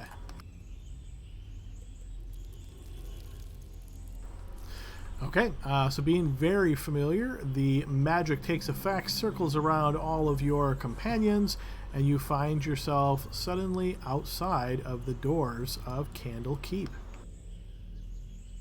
Ah, you guys okay? I'm a bit queasy with that. I guess it gets better over time. I think it's better than taking however many months it would take to sail back here. Oh, the There great a giant halls bird in the... of Candlekeep. This was the Can't wait to bestial get spirit that was oversized, but yeah, we'll get rid of him. Oh, All right. I remember now. You guys find yourself on the outskirts of Candlekeep having to pay the book tax as you make your way back through. In your journeys, you guys have certainly still have some volumes from the monks, and to avoid having to do another check to see whether these books are appropriate or not, we'll assume that you guys have secured entryway, and Brandel, of course, working here, is able to come and go as he wishes. So, and same with Leopold. So yes, you guys are all make your way inside and find yourself in the Court of Air. And now that you guys are back in Candlekeep and can sort of look around and check what is what and what your next steps are going to be, why don't we go ahead and pause here and take our mid-session break. Okay. Sounds good. See you, gang. Welcome back to the second half of our session, folks, as the group has made their way back to Candlekeep, having used a teleportation spell all the way from Talishar, coming back to Candlekeep, finding themselves outside the front gates and making their way in. You guys are fully rested, having rested back in Talishar, and this very quick mode of transportation through the teleportation, obviously quite convenient. As you make your way through, there's this sort of customary, the guards ask your names, most of them recognize Brandel and Leopold, so kind of let them go by, but you do notice, I will say, that as they notice you, there's, like a flurry of guards nearby. You see one of them kind of hearing you or perhaps spotting you, whispers to some of the guards and makes his way as you, to the west. As you're perhaps noticing this, curious, maybe kind of putting your heads together or wondering what exactly that's about, as you make your way through this sort of security of the guards and make your way into the Court of Air, you notice that there is Silveria, who is kind of looking towards you off the distance from the doorway to the north, and you see she points out towards you and motions with her hand for you all to approach. Excellent, she's here. Let's hurry. Walk over. All right, you guys make your way over to the doorway that would lead you to the Pillars of Pedagogy, and you can see Silveria standing here, and you see she looks towards you and has a sort of intense look upon her face, and she says, "Oh, my, the timing of this could not be better. Brandel, I have some interesting news. Please follow me inside." Excellent. And Myastin and Alicia, they're here and they're fine? Oh, yes, they are indeed. Yes, well done. Oh, excellent. Okay, what's the news? She takes you into the Pillars of Pedagogy, into this sort of side room where your people have come for many years to just read various tomes or books. As you enter, you see that she has this small little area portioned for research, and there's like a little counter. She's got a few different books here, and you see she's got one in particular that actually looks like a journal, like a handwritten journal. And she looks towards you and she says, "As we agreed, I've been doing some research to try to figure out a solution to your problem with your entanglements from down below. It seems as though I've discovered something of quite interest. I had a suspicion in the back of my mind, and I think this well confirms it. Have you ever heard of a race of beings known as Nagpa?" No, I haven't. Maybe Leo has. Or have I read about it? Have I, Adam? Probably unlikely, but again, go ahead and give me a blind check. I will say this is probably going to be more or less history. No, this does not ring a bell to you. I have no idea. You see she nods slowly and she says, "Yes, I am not surprised. It is a very esoteric race. For you see, Long ago, the Raven Queen cursed a cabal of 13 powerful wizards for meddling in a ritual that would have helped avert a war between the gods. She stripped them of their beauty, turning them into scabrous bird-like monstrosities. The Nagapas now plot as they ever did, but they now strive to bring about terrible, world-shaking calamities so they can pry secrets and power from the wreckage their conspiracies create. You see, this curse has been placed upon them, and they are unable to learn any new knowledge except those knowledges gained from studying destroyed civilizations. Obviously, you can see the desire and drive for them to bring civilizations to ruin. Yes, they're still compelled to learn and new things and only gain it by destruction. Precisely, indeed, yes. There is these Nagpas, as mentioned, there are 13 of them, very unique individuals. They are, for the most part, you could think of them as being immortal. For their great knowledge of magic, they have used to extend their lives in many different ways. I have found the location of one of these Nagpas in a most interesting place. Would you care to wager a guess of where that might be? Here. Here. It's gotta be here. Come on. Who's a betting man? I got 2 gold pieces. It's here. I don't have time to for for for for, for betting. In fact, this individual is in the city of Neverwinter, living a life of privilege and quite comfort, you might say.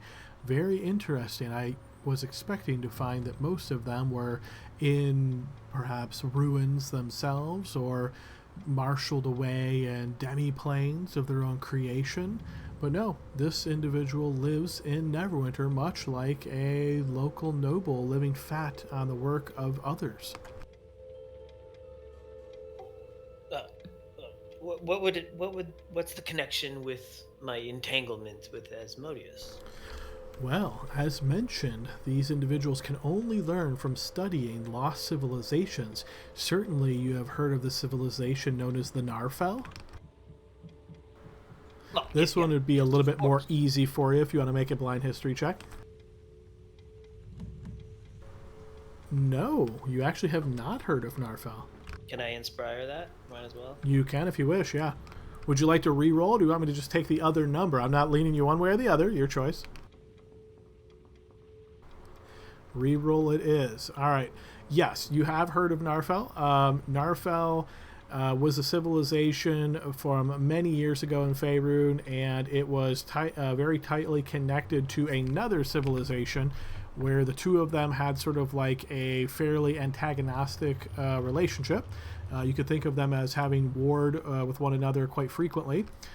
The particulars of Narfel was that they were associated early on in their history with the summoning of both devils and demons to serve as their foot soldiers and to grant them greater power. Later on in their timeline of the civilization, they seem to transition to prominently just demons. They even had individuals known as the Nar Demon Binders that created these very powerful pacts with demons and enhanced their own powers using the demonic energies that they were able to summon forth. But early on in their practice, they also focused on using portals to numerous layers of the nine hells. So, as she indicates this information, or you're recalling this information based on your own knowledge, and she's sort of filling in perhaps any gaps, as she has obviously just recently read up on this to be knowledgeable. As you're sort of recalling this information to one another, you see she looks towards you and says, "So, as you can see, being a expert on the Narfel, this particularly the early imperial period of Narfel, and their association with the devil association, the devil conjuring, summoning forth, this individual would be quite knowledgeable about all of the rules of the nine hells. Who better to be able to tell you if there is any possibilities to find a way around the contract of your soul?" So, a diplomatic mission, it seems. That is more of a difficult question to answer. It is possible you could convince this Nagpa in some way, but you would have to offer it something quite worthwhile, I am sure. As has already been mentioned, they are cursed through a divine power to not to be able to learn anything, so offer it any kind of knowledge would be useless unless you can destroy a civilization that it is interested in learning about, which I don't think that's a path you want to take. However, if you had something that you could offer it, something of value, something of worth, then perhaps this Nagpa could give you exactly the information you were looking for. I have to say it. I have this crystal's +3 staff I'm willing to part from.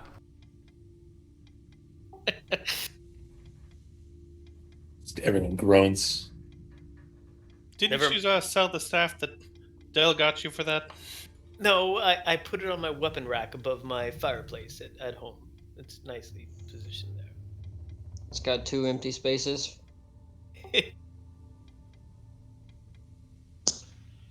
Brenda, look, Frederick told me that I'm supposed to help you see this through, so you have my bow. That was corny. I'm sorry. And you have my crossbow, which, I mean, that doesn't even sound good after you say bow. So, anyway, yeah, we're with you. I mean, you are just nagging away about your soul. So if this will help move on from it, let's get it done, my man. Oh, agreed. Well, it seems like it's a good lead. Any more information about Narfel? I mean, not Narfel. Who's the guy's name? The being is known as a Nagpa.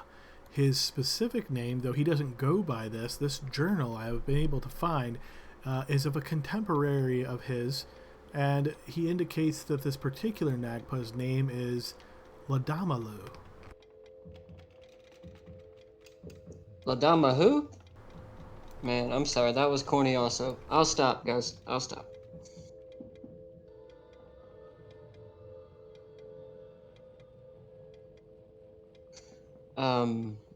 Leo, you're familiar with Neverwinter. Do you know this person? Do I know this person?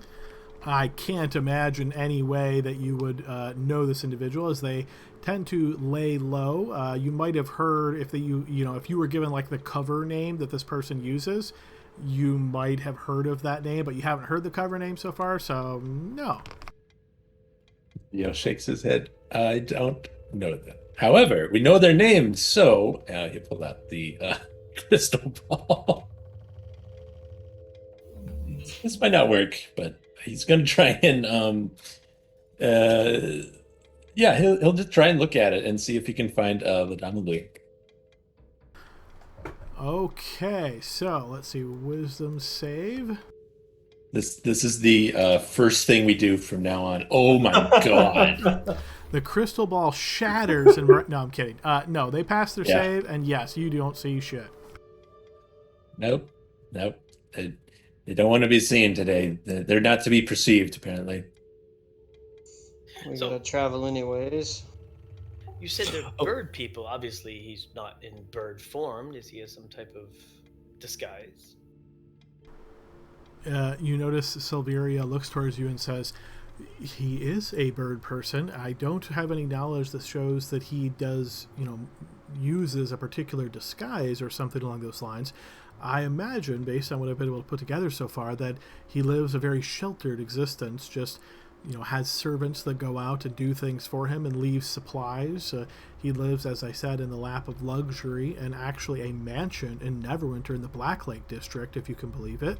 But if you can gain an audience with Ladamalu, then you'll have to find some way, as I said, of convincing him to share this knowledge with you.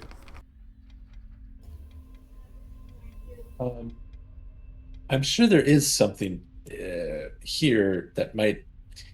How many texts are in the library that have references to dead civilizations? I know a few little things about the Netherworld Empire. That was how I made silver. Well, remember, the particular divine curse of this means the only way the Nagpas can learn information is from studying dead civilizations. Simply having books upon them doesn't work either. They actually have to be in the ruins of the dead civilization and pick through the bones of that lost civilization in order to gain any new knowledge. And as I said, this individual is near immortal, has been alive for many hundreds of years, if not longer. The exact date of when the Raven Queen gave this curse is, of course, speculative, so I do not think there is any books that we could give that would provide any true knowledge. You would have to, if you're trying to go the knowledge route, you would have to find the ruins of a lost civilization that this particular Nagpa has never discovered yet, and then direct him there. But as you can probably imagine, that is pretty tentative. Right.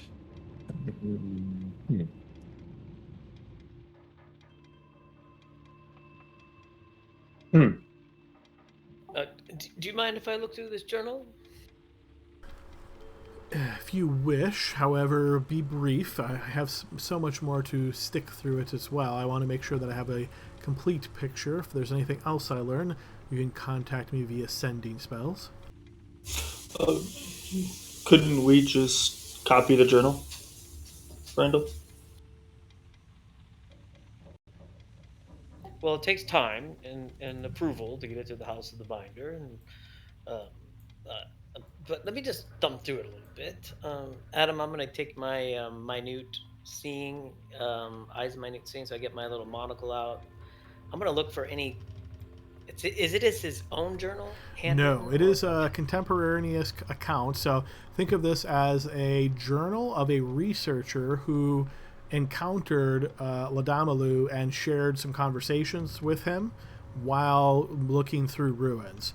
So as you're kind of poking through it, it's mostly this guy complaining about terrible weather and complaining about the state of some of the ruins that was found here. But yeah, go ahead and give me a blind investigation check to see if you can pull out anything of particular interest.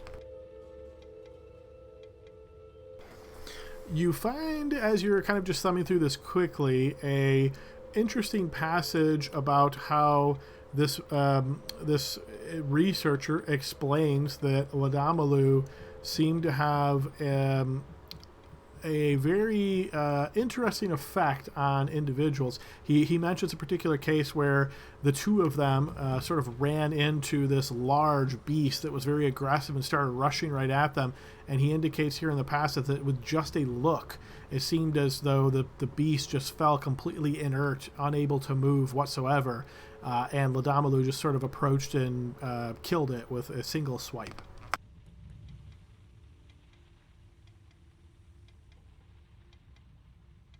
Not one to be trifled with, it sounds like. Obviously, he's very powerful. I'm trying to find some leverage here or some clues. Who's the name of this guy who wrote this journal, and what's his backstory? You notice she looks towards you as you're kind of thumbing through it. You can see her like kind of tapping her fingers on her own arm as though she's like antsy to get back to it. She says, the writer of the journal is one Trelance, but I'm afraid I haven't found much more about him. I haven't been able to find other sources to place exactly who he is. It could be there was this organization of explorers. They put together this little group to search around various ruins and document what they could, and there was a name for them. I'd have to find out. Explorers Guild or League or something along these lines. But if that's the case, these accounts are from at least 400 years ago. As I said, and I'm sure you're aware, I don't like to guess on these things, but as I haven't been able to fully examine the journal yet, I'm afraid I must do so. All right, well, thank you, and I'll turn the journal facing her on the table and slide it towards her. Thank you. And you notice she sort of pulls it a little bit closer to her, sits down, and while you can see she's somewhat listening to you, she seems kind of focused in the journal once again.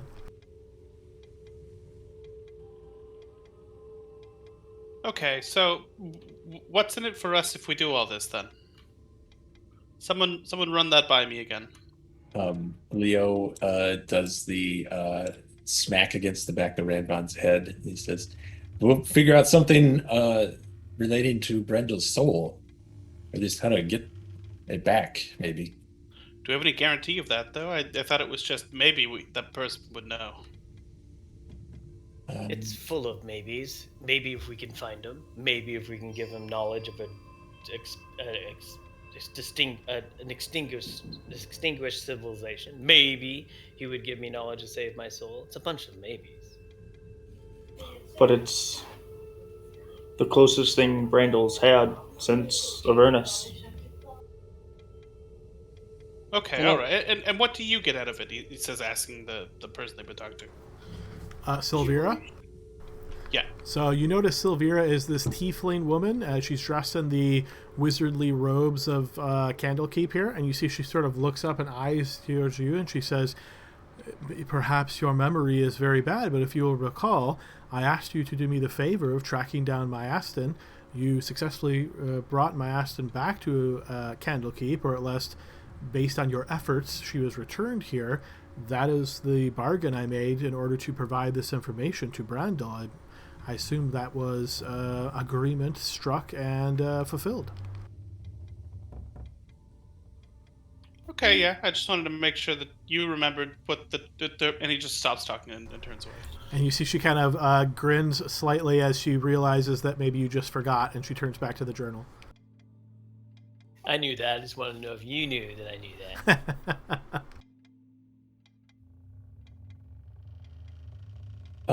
all right. Do we want it? So, I mean, I guess there's all kinds of ways we could try and persuade him. Sans a dead civilization, but if we had to put our heads together and figure out a dead civilization, what? I I don't think even we know where need to to. start. I think we need to tell this guy. We need to find out more information, his routine, what's he up to, maybe partners, affiliates. If we can't squeeze Ladamalu, we squeeze his partners or his subsidiaries. Also, Brandel is free to peruse and research this great library, so perhaps you could find something on an ancient civilization that would be, on our way to Neverwinter that we could stop off on the side to explore. Yes, yes, very well said, Dell, and that's where my mind was going. But this Ladamalu has been around for hundreds of years. He would have maybe already sought out all the expired civilizations. I doubt my research would recover something unique. I don't think we need to find a site. I mean, maybe I misinterpreted, but could you all tell me why we're looking for the site and not the person? I mean, the person has the information, right? Well, the Raven Queen has cursed these wizards. They can no longer gain knowledge unless they actually stand and occupy a ruined civilization, and they gather its knowledge from the bones of the people who have expired.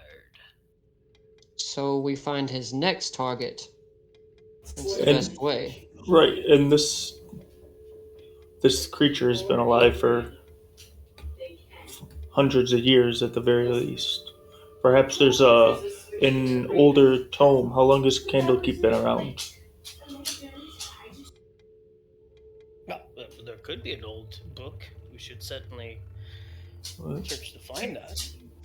Perhaps there's a book that's significantly older than this creature's been around, but may provide some information.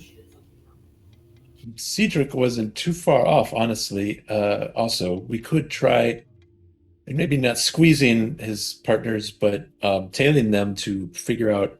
He might be sending them out to hunt for, clues or whereabouts of his next place that he'd like to visit, You if know he hasn't what? been there yet. We need to get Cedric some scissors. Because then he can sneak up behind these people and snip their hair, and then you can just scry at them.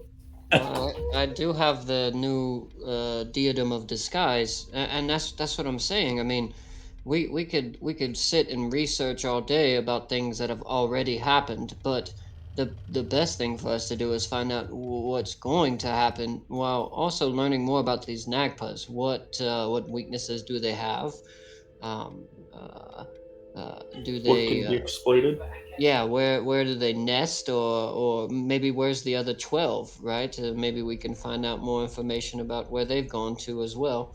But primarily, if we want to save your soul, Brendo, we're going to need to know more about Ladamalu, the person. We're gonna have to track him down. We'll probably have to tell him a couple times. I may poison him, Well, maybe. I do have two more lore points remaining on Asmodeus, and I might be compelled to use those as I do research tonight.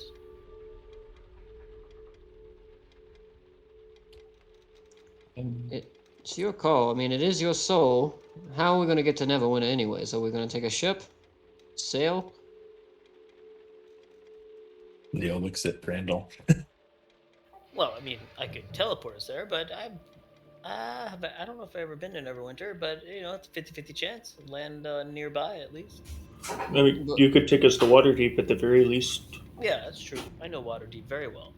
yeah, perhaps. But here's my thing. I mean, if we're trying to tell somebody, we probably don't want ourselves to be known entering the city. I mean, teleporting in or teleporting close is bound to have a raised eyebrow or two. You notice Silveria looks up from the desk at this point and sort of eyes you all and says, I must say I'm quite impressed. I thought for sure you were simply going to say, well, I bet you we could beat the answer out of him. I was fully expecting that to be your first course of action, but the way you are going about this, yes, I think that would probably be most appropriate. I think I like What's your idea wrong? better. What's wrong with beating it out of him? Yeah, That's now that always you an mentioned option. that. It's a good plan B, but plan A, if you just go to beat him out of it, there's nothing to fall back on. You know what I mean? We call that the waterfall. You start with something high, you go to something low, right? The high integrity move is to, trail him, track him, learn his movements, find his partners, track them, learn maybe if we can steal a document saying what's his plans, etc. But if that doesn't work, we go to plan B, which is Lexi and Dale just take turns beating the crap out of him. I think we should start with Plan B. I mean, we are trying to present ourselves as the good guys, right? So maybe I vote for not beating the crap out of them right away. But good Well, guys kick ass. well, this is a creature not from this realm. Well, in fact, it is from this realm. It was a wizard cursed into a different form, but originally a human wizard. Maybe we can find out who he was before. I mean, Ladamalu sounds like a what's it called when like a author uses a pseudonym? That's what it is. Maybe he's trying to keep his actual identity a secret. If we find that out, maybe we can find out more about how to stop him. That's possible, but this journal from 300 to 400 years ago refers to him as Ladamalu, and that seems to be the name he still uses. This creature likely is one of pride as well. Would not surprise me if he would not want to hide behind a pseudonym. As I said, living in the lap of luxury in this noble mansion where he is waited on hand and foot by servants and people deliver these things to him certainly has a high view of himself. Those kind of individuals, in my experience, are not good at hiding behind other guises. Why is he so rich and so prestiged? That is a good question, but if you were an individual that's been alive for hundreds of years and a very powerful arcane user, well, the amount of options you have to acquire wealth is quite expansive. Just think of elven families and how prosperous they can become. Well, sounds to me like we're going to be doing a little bit of research tonight, eh? Perhaps we could also find a tome that lists the more prominent figures of Neverwinter, Yes, maybe a chain of nobility. dating back several hundred years. Humans. Maybe Mr. Ladamalu has a son or daughter. That Uh, he kills and assumes the identity of. Or who knows, really. But definitely sounds like we need to do a little bit more research. Maybe on what Nagpas are in general. Well, he lives in the Black Lake district, which is a good lead to find him. That is indeed. It narrows down the large city. Do you think our friend in Boulder's Gate would be able to assist? I could send him a sending spell and ask the question, and then he could we could talk to him tomorrow if he could get the information. You mean Frederick or Ravengard. Ravengard? Yes. That's a good point. I mean, we could go back to El Terrell and speak with Frederick and Celise and see if maybe they have any knowledge on it as well. But Frederick's been busy, I'm sure. I feel like El Toro may be out of our way a bit. I feel like it's all out of our way, really. Well, here's my thought, at least for immediate plan, is we'll see what we can research here tonight while Brendel's magic restores, and then tomorrow we'll go to Baldur's Gate. Perhaps let's talk to Ravengard, and I'm trying to think if we have any more contacts in the city. I don't think we do. And then we'll Ellen, right? We'll talk to Ellen And the High Artificer. Yeah, but right? what will Ravengard know? I don't know. He probably employs a spy master of some sort, and they might know. Yeah, perhaps. But I mean, I'm an ex-Harper, so I could always see if I could find us some contacts when we get into Neverwinter. I'm quite confident, in fact, that I could. I think that's probably as good an option as any. If anything, maybe we concentrate more on the lost. I don't know if there's a book of Volo's Guide to Lost Civilizations here, but maybe just have an overview of places that he might potentially be targeting that we could also, have a little leg up on and at least be familiar with. Yeah, I probably need a couple of days rest to really start to feel, myself after that whole room of sand. That was Right. brutal. See, there we go. There's a book. I knew it. Well, that will give me time to send a message ahead and see if I can get our contact already secured before we make it to Neverwinter. So we'll spend a few days here and rest up because we've been rather run down after that whole adventure, and then we'll once everyone's rested and we've done some research, we'll head over there.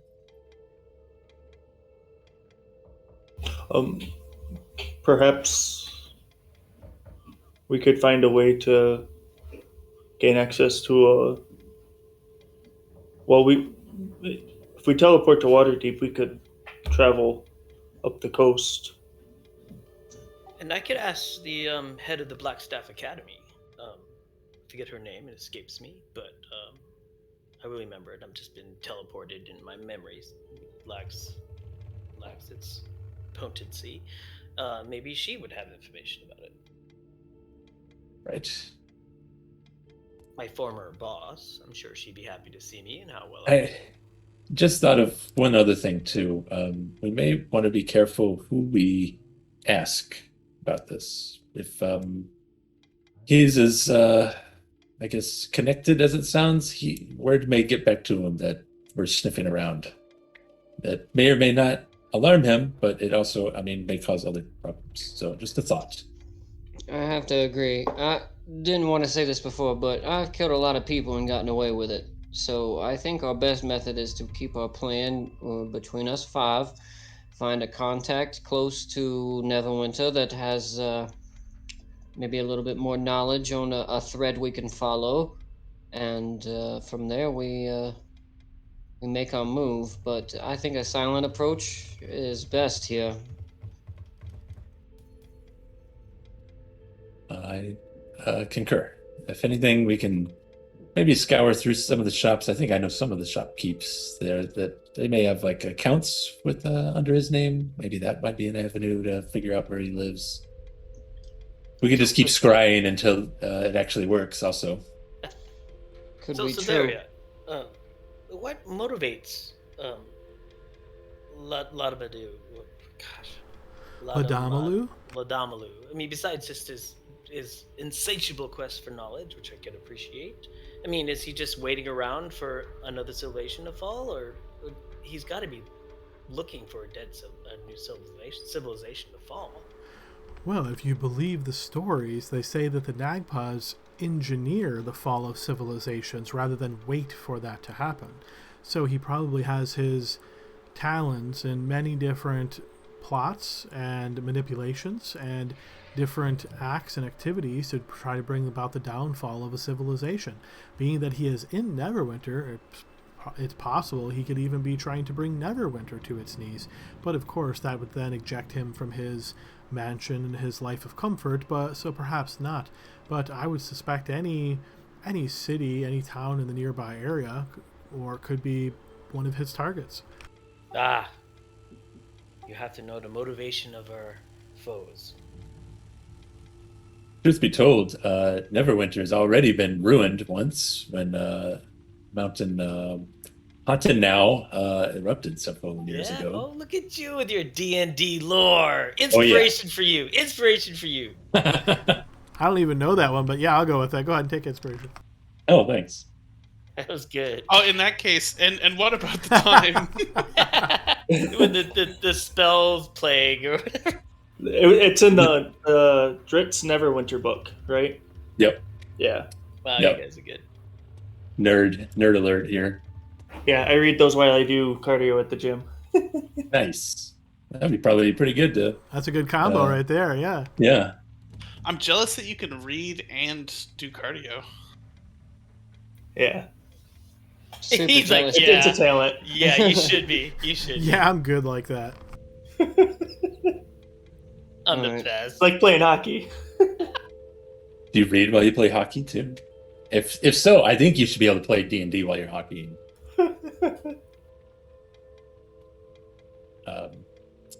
So anyway, I mean, maybe that might be a loophole that he's kind of using right now. Although, I mean, Neverwinter obviously has come back, but maybe for that short amount of time, he was enjoying himself in the city. I don't know.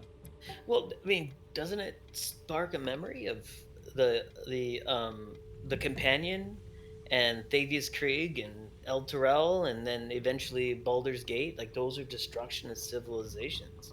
He could have been in cahoots with Asmodeus to actually orchestrate the destruction of those two cities. What Someone about else must be on the books. we saved El Terrell from falling. Yes, That would have been a lost civilization. it would have been. Yes, He we would have. might be pissed at us for that. What if we walked into Neverwinter as the heroes of El Terrell? And announce yourselves to everyone there. Look, Just another approach. I think espionage is our best case here. I mean, Ladamalu sounds like he has his connections webbed very expansively. Waterdeep is close, I agree, but a big city probably has his influence somewhere in there as well. I wouldn't put it past him to have connections probably in Baldur's Gate as well. I mean, if somebody is this cursed and has lived for this many centuries, then he's had time to lay down a network of contacts and hideaways and things of that nature. If we announce ourselves, we're losing the one thing that we have over Ladamalu, which is he doesn't know we're tracking him down. I would agree. Let me remind. I think discretion's good, great here. But let me remind you, the last time I used a lore point, as I thumbed through my lore point, I learned that there was Asmodeus cult that was attacked Neverwinter. The guards there took them out, but there was still a Asmodeus cult in Neverwinter. Maybe learning of this Ladamalu, might be in charge of that cult, and Neverwinter's fate will soon be as El Terrell's was. Sounds awfully like a connection to me. I think so. Yeah, I I'm just remembered my sure. lore point on that. Good job there, Adam. Spiderweb. Looks like he's got it all planned. As much as I agree with you, Dale, that sometimes it's best to come in hot and heavy. In this situation, I believe what's best for us is to not let it be known what we're up to. Rainvan, what are your thoughts? I'm not looking forward to having to spend a week gathering information here, but if that's what we want to do, then so be it. As for the actual approach, I mean, I kind of was just thinking of leaving it to whatever Leopold and Brandel decided. They're kind of our smartest two here, and of course, Cedric, I do trust your your spy contacts, but that's new. I haven't prove to me that it works, and I'll be more impressed. Fair enough. And like I said, I was hired by Frederick to watch Brando and make sure he sees it through. So I'm only leveling my professional opinion. Lexi, aside from beating him up, which I think will probably happen eventually, I mean, it is us. Do you got any other thoughts? Well, yeah, I think if we just kicked his ass, it would be best, because wizards are weak, right? Like, so we could probably kill him pretty easily. If Well- you could find me. You never stop talking, Brando. Of course we would find you.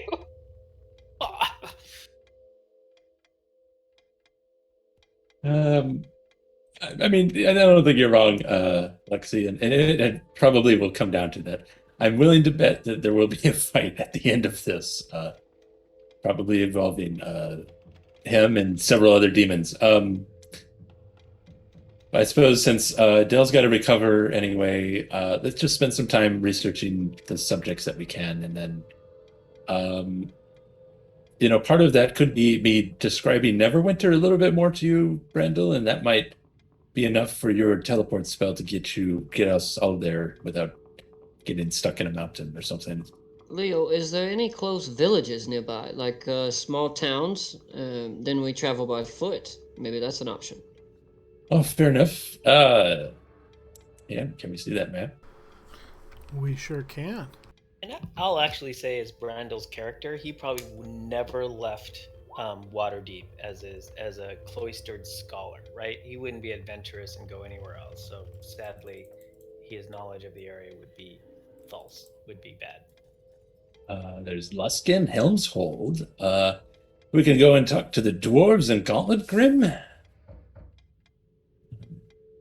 Side note, I did throw out that deep lore. I never understood how exactly the volcano and Mount Hottenau managed to get all the friggin' way over to Neverwinter to blow it up, but...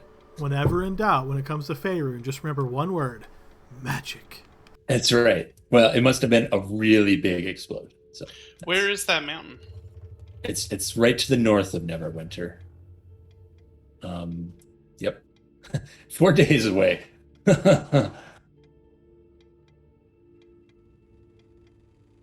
Oh, it was a primordial god that blew the mountain up. Yeah, so I think if anything supercharged a volcano, that would be it.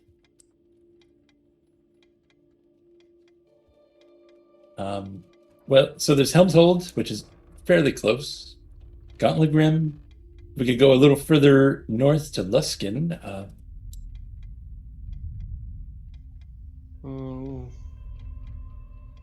Like I said, I mean, I'm not here to make decisions like for everybody, but I mean, I think if we're going to do espionage, then the first step, of course, is to not actually show up on the doorstep of who we're trying to spy on. And remember, if you wish to engage the services of Candlekeep, we can arrange for a circle of teleportation for you to Neverwinter. Of course, there's a permanent circle there. If you were to arrive under the guise of working something out with Candlekeep, which should be pretty easy given Brandel and Leopold's associations here, you could certainly come in a legitimate reason if you were to wish to do so. Honestly, Silvera, is there anything you need done in Neverwinter? We literally could go and do a favor for you. I still think that's risky, because even if we show up under the guise of workers from Candlekeep, who's to say he's not going to be piqued by whom that may be? I do not work for Candlekeep. I'm an associate researcher doing important work here. There is magic that will it can disguise an entire group of people. It's probably fairly expensive to find a scroll for that, unless I don't suppose Brando can actually cast that. I was writing in my book. What were you? What am I thinking about? You know the spell seeming? Seeming? Yeah. No, I've never heard of it. All right. I'm guessing you don't. You did not take it then as your last It level. wasn't on my hot list. Okay. Maybe I should put it there. I don't know. It's pretty situational. This would be like the one situation where it would really make sense. I think it's important before we decide on what we're going to go and research, we decide on what the plan is in terms of how we're infiltrating. I mean, there's multiple options, obviously. We could be dignitaries from Candlekeep, like she said. We could obviously teleport right into town square and go from there. We could, I mean, there's a lot of angles here, so I think if we figure out the angle we take, we learn some better research that's more angled to that, if that makes sense. The specifics are very important to talk about, but may I maybe reemphasize the plot? I learned that Asmodeus cults still exist in Neverwinter. We've just learned from Silveria that Ladalamu probably was behind and wants to destroy civilizations, and is probably engaged with that Asmodeus cult in Neverwinter. I do believe that Ladalamu wants to do to Neverwinter what has done to El Terrell. So, and eventually, potentially Baldur's Gate. So, we are to save. I see it as we need to get to Neverwinter in some way, as we see fit. But there's an Asmodeus cult there that's still operational. He must be in charge of it, and the goal for them is to destroy Neverwinter.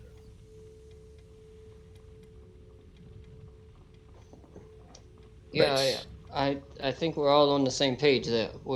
We just need to figure out what's our best plan of action for moving forward. I mean, espionage, straightforward. I need to study. You guys can work out the details.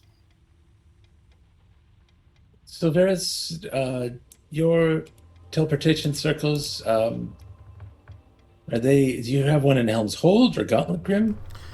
We do not, and it is Silvera. The teleportation circles themselves are usually only in large cities that can afford the very large expenditure of arcane energy to establish a permanent teleportation circle.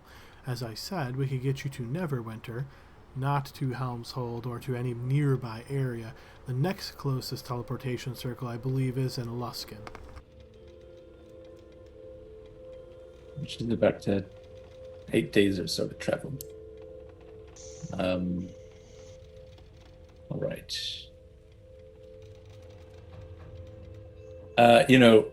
Really, I mean, we don't need magic to disguise ourselves necessarily. We can just, put some ratty cloaks on and mud up our faces and just look like a band of adventurers blowing through town that few people really care about until they bust up a tavern or something like that.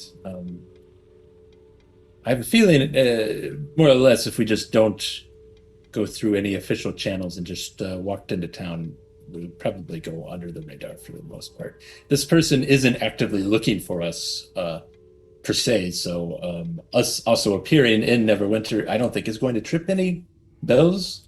unless he has gotten wind of us trying to track him down somehow. Which, if we just keep it in this room, we should be okay with. Unless he's watching us right now, and I will. I'm gonna cast. Let me see. How does this stupid crystal ball work? Do I have to be scrying on someone to have true sight? Let's see. Yes, you do. All right. I'm gonna scry on. But it says true sight from the scrying orb, not from you. I'm gonna scry on Lexi. Lexi, do you try to resist? No. You see Lexi. No scrying sensor orbs around us in the room. No. It's like when you point a camera at a TV and it like keeps the video feedback happen. You're going to get that feeling like you're back in the room of mirrors. Ugh. Well, all right. I think we're okay, essentially. I'll stop concentrating on it. I think the more important question to ask yourselves is, regardless of how you get there, and assuming you are able to locate him, as I've told you, my information states that he lives in a mansion in the Black Lake District. Getting into the Black Lake District can be a little bit of a challenge for regular people, but usually people of means can accomplish an appointment if they go through the proper channels. But again, if you can somehow arrange that and then be invited to meet him in his mansion, then what is your course of action? And if you can't be invited and there's nothing you can potentially offer or be of interest to him, so he has no desire to meet you, then what is your next steps? I'm working on a plan. It might be as simple as Plan B at that point, but I also wonder if we make contact with him. I mean, maybe we just come out and say, we'll go find you a civilization if you've got an idea of one. You know, we're not going to cause any calamities anywhere, but if he needs help unearthing somewhere, I mean, that's obviously very much in our repertoire. That is true. I mean, it sounds like his whole deal is actually planning the downfall of civilization. So maybe we don't want to help this guy. That's also true. Or we could pretend that we want to help him and be his pawns, but really, it's a warning. A double cross. Let me run through you the quick plan that I've come up with. Obviously, we could stress the details, but this is what I got. We use if okay, we teleport with the circle to Luskin. We buy some horses in Luskin for travel. We travel along the road to Neverwinter. We meet up with a cult contact or a criminal contact that I can find out more about the cult of Asmodeus, infiltrate the cult, maybe not in an aggressive way, but maybe we go under the guise of new initiates. Then from there, we could probably find out more about how to move onto the mansion. My second thought is also the sewer system of Baldur's Gate is probably similar to the sewer system of Neverwinter. So I imagine that if we wanted, there's probably an alternate entrance into the district as well. But that's just where I'm at now. But all that's well and good, but we have to show an interest. We have to be interesting to him. Why? He never needs to know we're there. And we just stab this immortal being in the back. Yeah, the minute you locate, some lamb's blood coated birch wood blessed by God that we need, we'll find that first.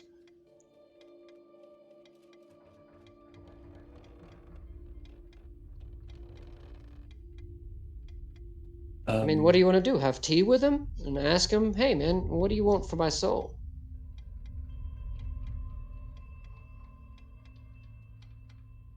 Well, I mean, that's the thing. We might have to do something like that. If there are spells that would also work in terms of trying to delve into his mind. If he's a practitioner of the arts of magic for the last 500 years, there's a good chance he's going to have several defenses against that. However, I mean, it may be as simple as just getting there and talking to him, and I don't know. Obviously, we're not going to overthrow any civilizations this week. You want to make a deal with the devil to get out of a deal with the devil? Well, that's sometimes how these things work. We have to do something unpleasant to undo another unpleasant thing. Hey, Adam, could you? I think Severia said something about he would have information about how to undo my circumstance, right? She said he is an expert on all things related to devils. And if you remember, she considered herself to be somewhat knowledgeable, bordering on expert, maybe even call herself an expert. But she's indicating that this guy has hundreds of years going all the way back to the ancient empire of Narfel and that association with devil summoning there. So if there's anybody who is knowledgeable about devilish contracts, he is probably one of the foremost experts in all of Faerun on it.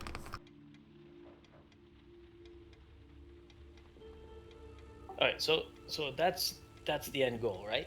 Is to not necessarily kill him. It's to gain a knowledge that would get the Lord of Avernus to let go of me. Asmodeus himself. Yes, and we're gonna stab this immortal in the back. I need him to tell me what the next step is, or how this contract can be voided.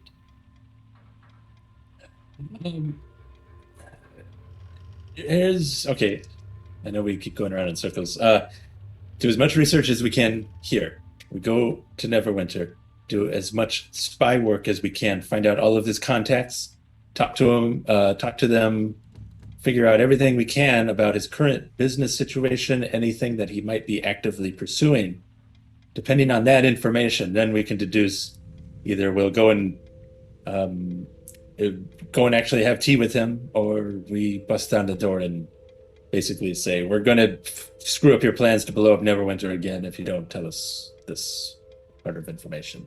Yes, we could potentially gain leverage while we're in there. Right. So I'd say we do a little research here. We do some spy research there, giving it some amount of time. And then once we've kind of at least got a baseline of what's going on, we can make a new decision then how we want to handle it.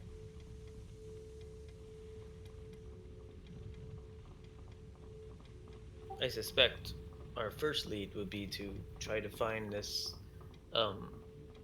covert Asmodeus cult. Right. Yes, they're probably connected. That name may be recorded somewhere on the records, nobility records or residentials, something like that also. So we might be able to get lucky that way too. If anything, we know roughly, I mean, he's been there for 400 years. We could probably eliminate several families and households that are there right now just because they haven't been there that long. All right, so I've heard a lot of ideas. I think what we're looking for here is, what is your next course of action?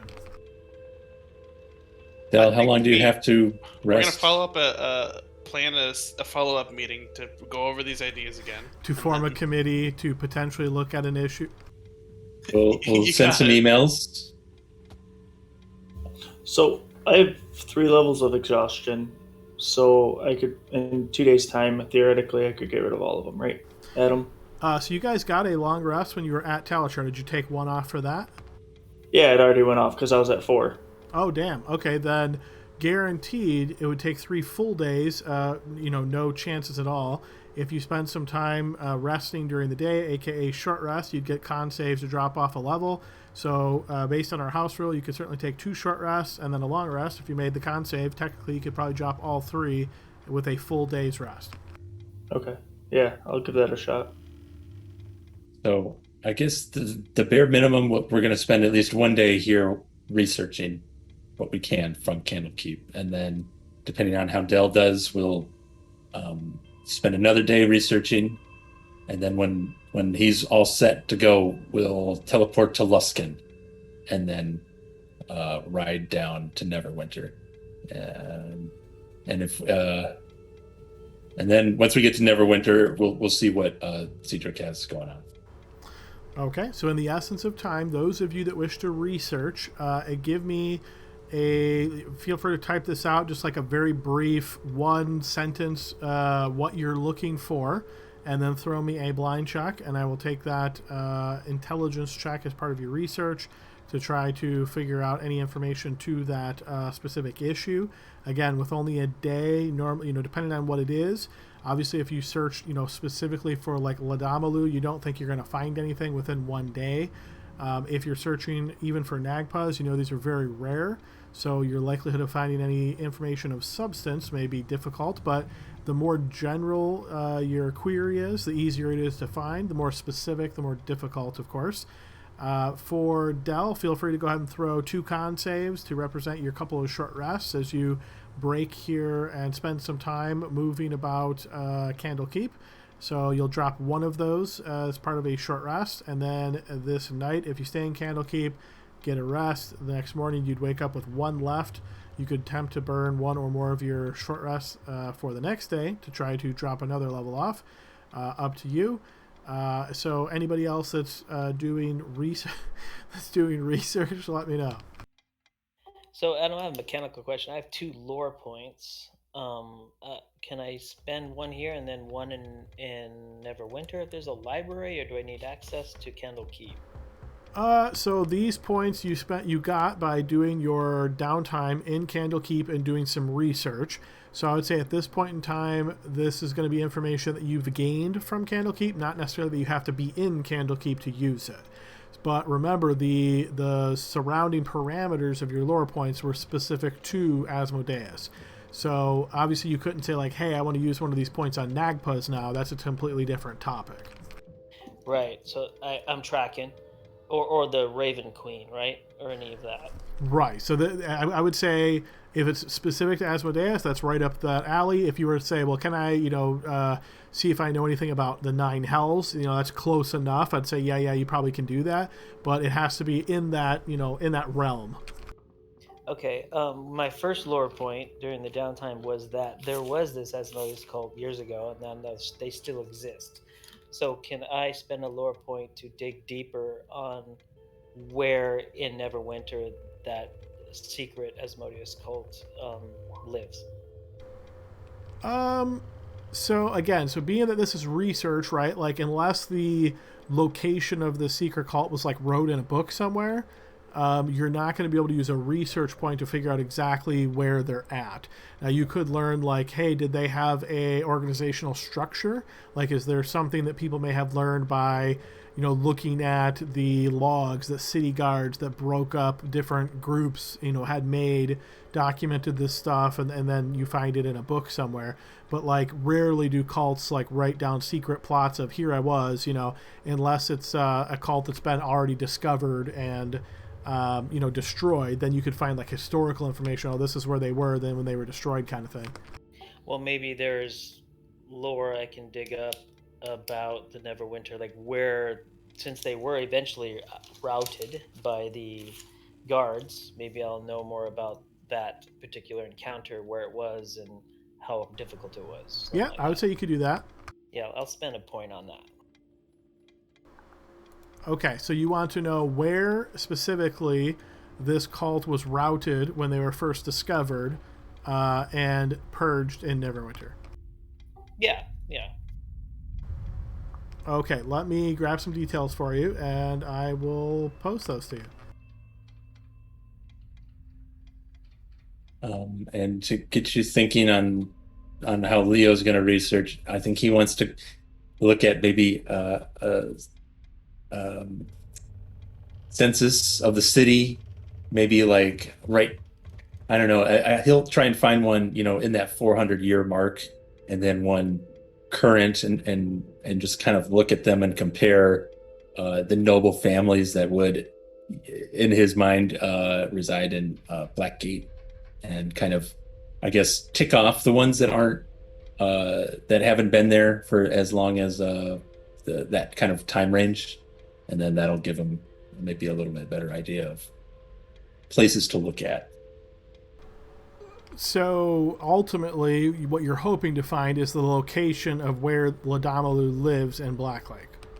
Yeah. Okay. So obviously, this is not a research point that you're spending, so this will be a roll. So go ahead and give me a blind check to represent your efforts. And again, this is obviously much more limited in scope than like spending a lore point would be. Yeah. Is this something I can flash of genius, or this is like? Post me the rules on Flash of Genius again.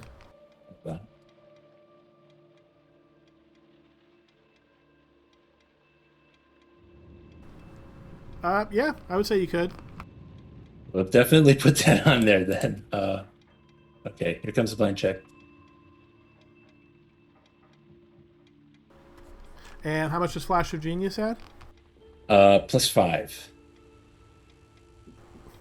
Okay, so what I would say is you spent a reasonable amount of time finding basically books of heraldry about the different noble families in Neverwinter.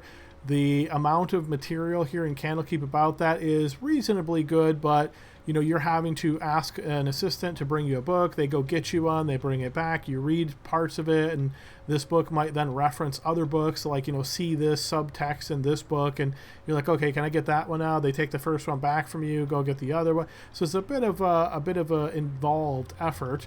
But I would say, based on what you're learning here, is there are a lot of families that have owned property in Black Lake for multiple generations. This family owned this mansion over and over and over. I would say you've probably discovered maybe 5 different mansions or areas of property in the Black Lake area that have recently, meaning in the last 20 to 30 years, changed hands from one family to the other. And that might give you some kind of indication of a recent change. Again, you don't know exactly how long Ladamalu has been in Neverwinter. He himself is obviously very old, but you don't know if he's been there for a short period of time, a very long period of time. You don't find anything that sticks out, like any kind of weird stories about really long-lived individuals in the city. No long-lived birdmen that come up. Unfortunately not, no. Yeah, you missed that. That was like on a page in the index, but you missed that one. Damn it. Oh well. I guess that's a little bit helpful then. That might work out for something.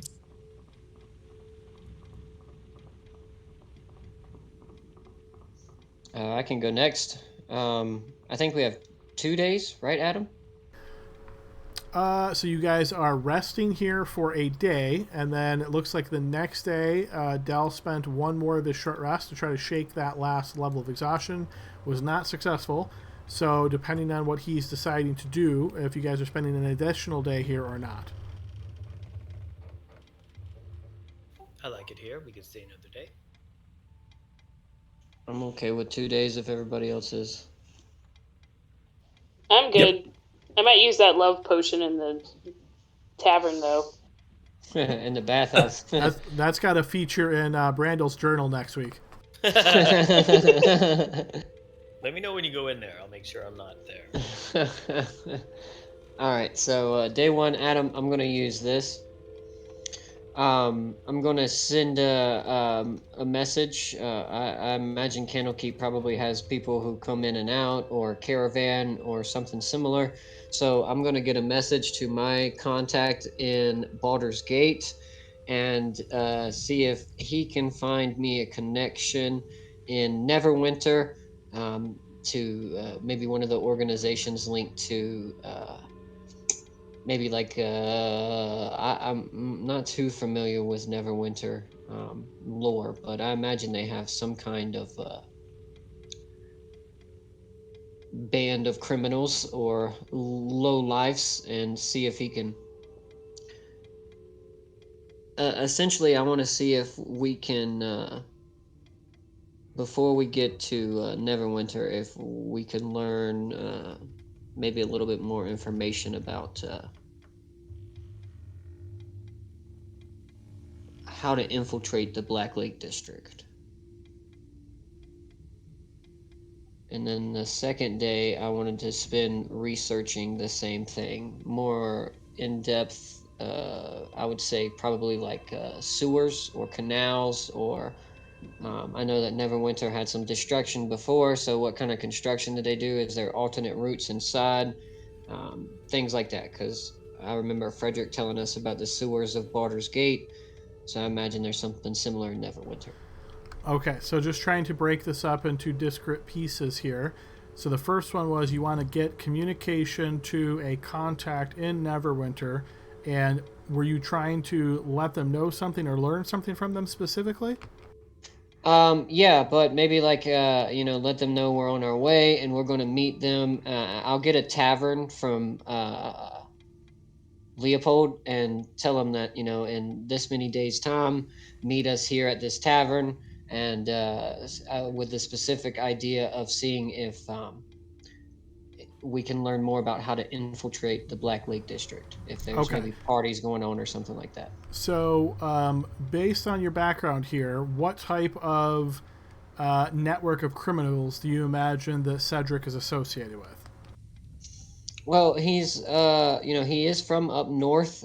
Just he's from Silvery Moon, so I imagine he's familiar with the different criminal mercenary groups in the area. So he would probably try to find somebody that's like a hired hand for one of the nobles, something like that, like a protector or a bodyguard that he would know would be a hand for hire. Okay, and you're trying to establish a connection with this person to then take advantage of the criminal network to see if they have knowledge about how to infiltrate Black Lake. Yes, exactly, and we'll meet them at a tavern in Neverwinter. I'm just unfamiliar Okay. with the tavern, so I'll have to get that from Leopold. Yep, so no worries there. So I will say you're sending those messages. Obviously, you don't know for sure based on the timing yet whether those are going to be received. Obviously, a caravan taking a message from Candlekeep going to Neverwinter, that could take weeks to months, right, before it would actually get there. But you know how to get it there, right? So you've passed it to like a caravan master, and you know that the message will get there eventually. Let's put it that way. So your second piece was what specifically?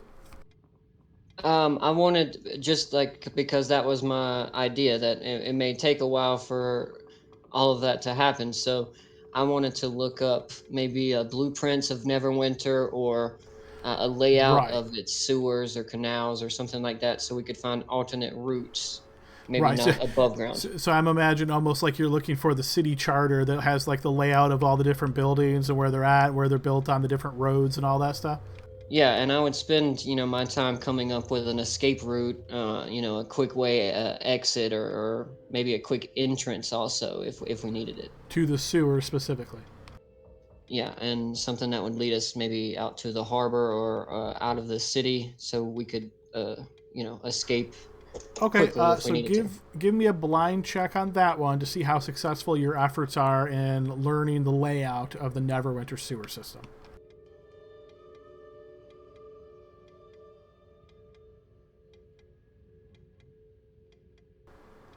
Okay, so your efforts don't turn up much here. Researching this in Candlekeep, it seems as though the only books that you're able to find are more historical accounts of the city of Neverwinter and seem to be dated, hundreds of years ago, perhaps, or are just not very descriptive or specific. It's kind of more generalities like, oh, new system put in here or change flow of water from this direction to that direction.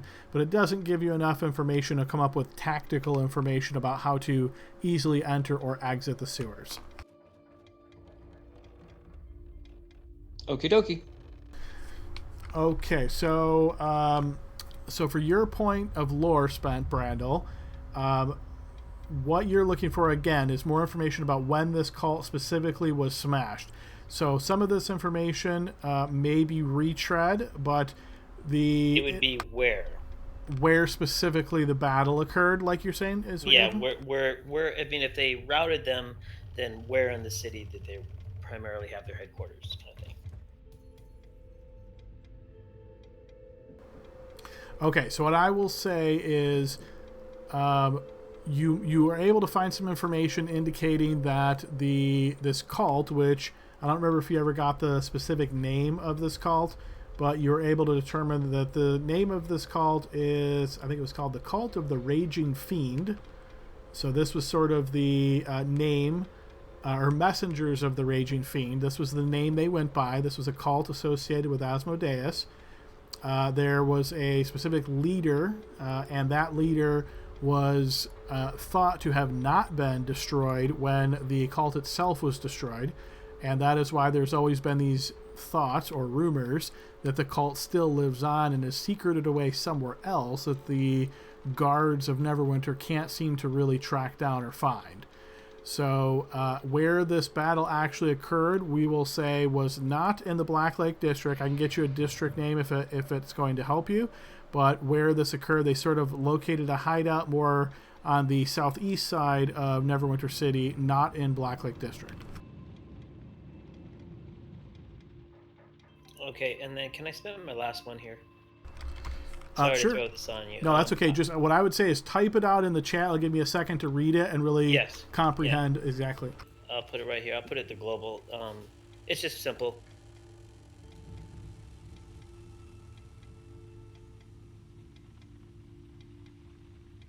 And to even more bombard you with stuff, Adam, I'm gonna use the scrying sphere or the crystal each day when the 24 hours cycles through to try and get our guy. So you look specifically for Ladamalu? Yeah.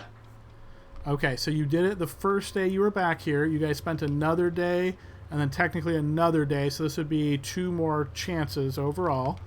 Right.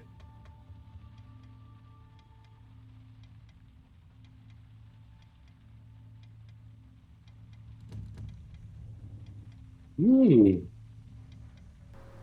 You are not able to see anything. Oh my god! Now, does he have that high of a save, or is he...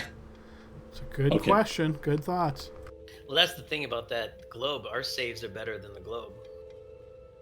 A little bit. Well, at least mine is. Mine's a little bit too. Throwing shade, Brandel. Dang it! You see, Leopold's better than me. We'll eventually prove who's the smartest one of us before this game's done. Who's had more staffs?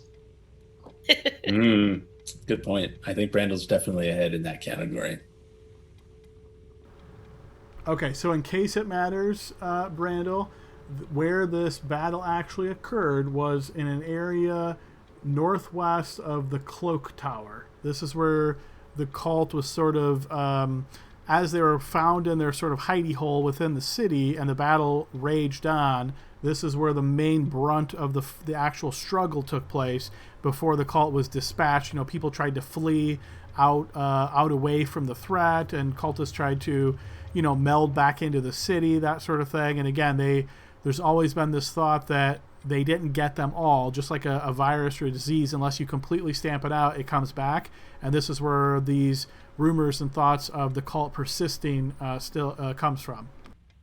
So it's a subvariant of the messengers of the Raging Fiend. Perhaps, yeah, you could think of it maybe like that. Okay, and then the cult's organization goals. That's what you want to spend your other point on. Yeah, just what they were trying to do. Maybe they discovered that when they're routing.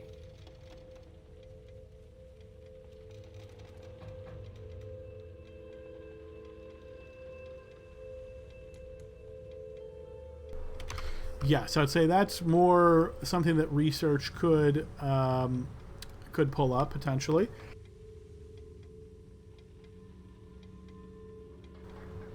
Okay, so I would say at the high level, obviously they're after power, which is mostly what these cults do.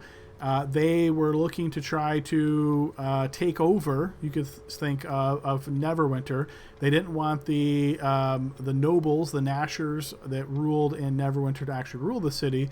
They wanted to infiltrate and essentially take over, and eventually, perhaps, though they think this would take a long time, it was to rule the city in Asmodeus' name, in a sense. Now, again, being that most civilizations would turn against anything like that, it would be something that would take a long time. Like, they would have to take it over and work it in the shadows, and then slowly over time normalize the idea of, well, maybe Asmodeus ain't so bad, really, right? And try to actually have this city dedicated to him, like actually have public churches and temples dedicated to his name, and actually make it a city dedicated to Asmodeus.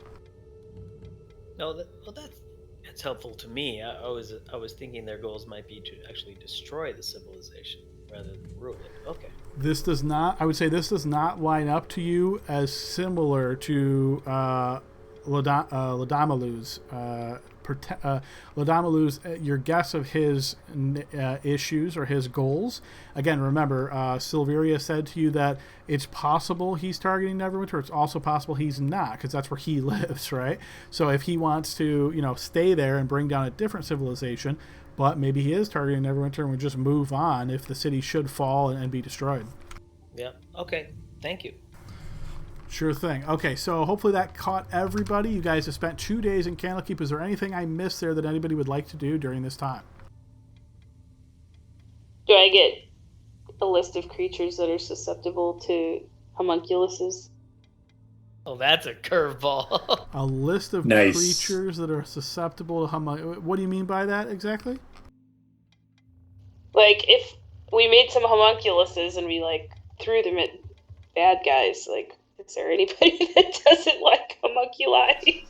Lexi wants to do some research. We should put her down and grab a book. So give me a skill check on that one, Lexi, as you're looking, and I imagine you're asking different books from these attendants of Candlekeep, and you sort of get these response questions to you of what are you looking for? And they all seem to be very shocked that you're asking these kind of questions, and you notice some people are kind of dismissing you outright, but eventually you find somebody who's more or less willing to entertain this question and try to find something that might be of help to you.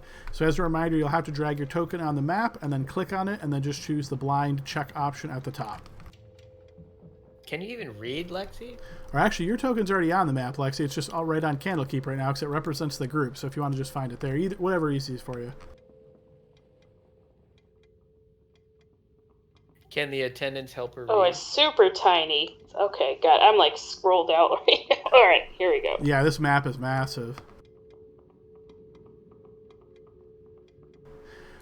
So what I would say is the research that you're able to put together here, Lexi, you don't find any...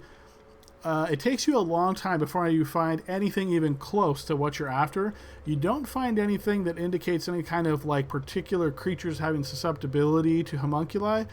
There's very few even mentions of homunculi being used in a combat sense whatsoever.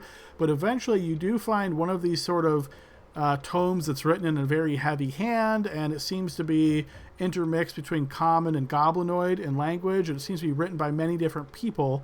Likely goblin origins themselves, and you get this information from the book indicating that homunculi sometimes are strapped with certain types of explosives and then sent out sort of as mobile explosive devices, but it seems to indicate in this document that it often blows up on the person trying to get it ready to go before it even gets to the target it's trying to get to.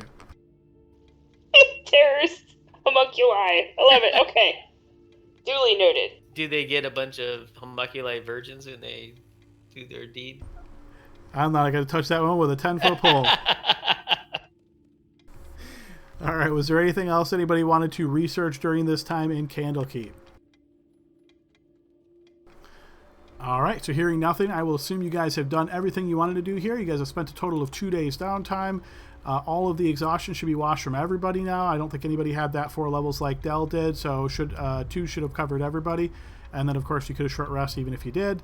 So once this is done, it sounds like you are then going to take advantage of the teleportation circle. Now, Silveria did mention there's a cost associated with this, as it's not a a mission on behalf of Candlekeep. So they would charge you to use the teleportation circle. It'd be 250 gold to send you over to Luskin. Leopold, did you sell those gems? I sure did. How much was that per person? No, or, just 250 for the whole group. Oh, yeah, that's fine. Leo, just toss that down. I thought it was no. On that note, didn't you type way up there that it's 833 gold each? Mm-hmm. What was that for? I just saw it. That was the 10 gems that we found that were worth 5,000 total that Leo sold when we were in whatever the last city's name was. I can't remember it. Talishar. Yes, Talishar. So it sounds like you divided the gold up, but now you are personally paying for everybody's travels. What Yeah. I'm saying. Right, got it. Yeah. Okay, but make sure everyone has 833 on there in case we need it. Yeah, right. Be sure and mark that, everyone. And I will take 250 out of mine. Okay, fair enough. So you make these arrangements with the sages of Candlekeep. And again, just to kind of move things on a little bit, we will assume you guys head out of Candlekeep. The teleportation circle is created, and you guys are whisked on your way and find yourself in Luskin. Now, of course, as you guys have access to high-level magic and teleporting all around the world potentially, I don't necessarily have a map set up for every place. I had no idea you guys might come to Luskin, so fortunately I don't have any visual of Luskin. Is there anything in particular you're doing in Luskin other than purchasing horses and making your way south to Neverwinter?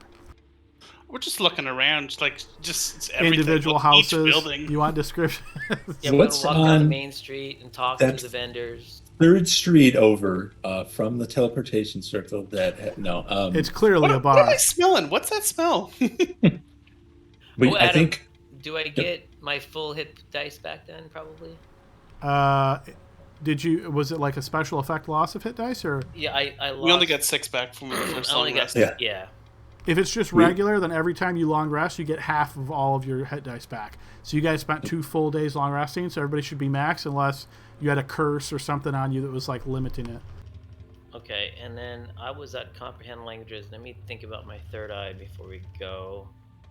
Can we buy, I suppose, some cloaks and like traveling clothes that we can kind of hide some of our gear in? I know we're still going to look like high-level badasses for the most part, but some cloaks that'll cover us up for the most part. Sure, yeah, I would say a gold piece each. You can buy freshly, darned and created new attire. Can I buy 2 sets of arrows as well? 40 total. You can, yeah, pretty much anything PHB prices between Candlekeep out there where you guys know where like the Smith area was, and then here in Luskin, again, another big city, so you could find anything PHB pretty easily. You should buy like 200 arrows. I've got 65 regular, and then I've got 20 magical arrows that I also bought. Oh, okay. Does Lexi need javelins? Ooh. I'm trying to bring my character sheet up, but I'm on Brian's crappy laptop. But I'll check. Why'd you do that, Brian? I know. She gets all the good laptops. Easy. Adam, can I also say in one of those long rests that I attuned to the Hat of Disguise or the Diadem of Disguise? Yep, absolutely.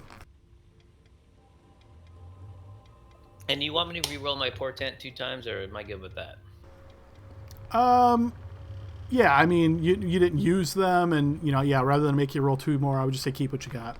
Okay, I'll roll 1 in a magic missile a couple times, but it should max out. So, and just remember about our house rule now, because with defensive rolling, remember you're doing most of the rolling, the enemies are not. So you can take the number or the inverse of the number. Yep. Okay. Yep. And I'm sure my magic detection and magic missiles maxed by 2 days. Yeah, I would assume so. Based on the rolls, I don't think you could get less than full. Okay. Yeah. Okay. Cool. All right. Just saying there. Adam, when we arrived at Luskin, is there? I know you said you don't have a huge description of buildings or anything, but the people there are they hardy folks just working hard? Is it more of like a luxurious shipping town? I mean, they got a teleportation circle, so So what I know of Luskan is, so this is going to be a very high level view of Luskan at this point, is it is a city in decline because it used to be much bigger and more prominent, but over time it's kind of declined a bit. It is somewhat famously known for, I think they're called the Nine Lords that rule it. It's also associated with piracy pretty strongly. There's a lot of rumors that attach it to the Zentarum, indicating that they're kind of up to some dirty, underhanded tricks. And I think there's something called like the Mages Alliance or something along those lines that is also associated with it in leadership. So as far as basic, what are the people like? I would say maybe slightly on the oppressed side, but more or less middle class to lower class workers, laborers, a lot more, commoners than, rich folk here. And do I know if it would be faster to take a horse or take a ship to Neverwinter? If you got a fast ship certainly would be faster. Ooh, a ship sounds good. I'm fine with that. No road travel. Still Less might have to risk. fight a Kraken, but that's fine. Dun, dun, dun. If we're going on a ship, Lexi wants to load up on some skooma. I always do have a random Kraken battle map prepared, just so you know. Okay, good, good. So, if Cedric went down to the dock to inquire about either purchasing like a ship or renting a ship or something like that, is that feasible services? So I would say that ships in general, you have two options. You could certainly purchase a ship, but they tend to be very expensive. And then you have to have the know-how, the crew, and all of that. Or you can book passage on a ship. Ships from Luskan and Neverwinter, I would say, not that they happen all the time, but being that it's two major cities, there's certainly, you could find one coming at some part of the day for sure. There is a bit of a rivalry between Neverwinter and Luskan, so sometimes ships coming like straight into Neverwinter, that might be frowned upon. Or, again, as long as they're not presenting like in combat stance or looking like an attacker, but they might be subject to far more rules and slowdowns and taxes and all of these types of things, because the folks from Neverwinter generally don't like Luskan and the feeling's kind of mutual. So they, a ship, I would say, could offer to take you somewhat close and then put you on a little rowboat and just head out to shore and you go from there. That would be cheaper. If you want them to actually go into Neverwinter and have to deal with all of the, bureaucracy of Neverwinter, they would want a premium on their fees. What do you think, guys?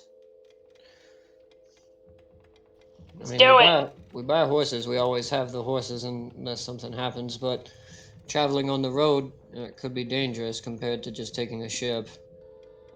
Probably harder to get information about us coming in if we could take a ship too. It's also true. Okay, with ship. All right. I think having them stop and let us row to shore on our own would be the best. That will give us less of a gaze on us. All right. You give me a blind check representing persuasion to see how well you can do in bartering for a reasonable price. And I presume at this point in time you're asking for passage for your full crew of folks here. Oh yeah, it would be everybody for sure. Okay, fair enough. Can our special genius help him? If you're willing to go with him as part of the discussions, sure. Yeah. I imagine that he's like slinging his hair over his shoulder elegantly behind me. Is that what Flash of Genius looks like? It's like the maybe it's Maybelline look? For persuasion, whatever, it's whatever it needs to be. So if he needs to I'm really twirling the lay it end of my on. mustache, And remind me how much this adds again? +5. 0. Oh, I thought you were talking about my modifier.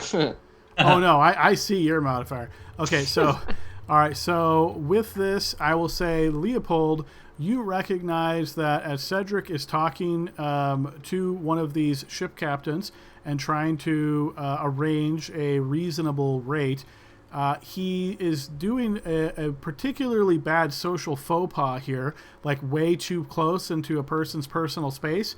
And you can see this captain kind of leaning back, and Cedric's like maybe stepping close, maybe not really, like kind of oblivious to the situation, just trying to get right to the matter here. And eventually you notice this captain like kind of steps back and like puts a hand out, and he says, yeah, I can get you to Neverwinter. It's going to be 5 gold per person per day. Deal. All right.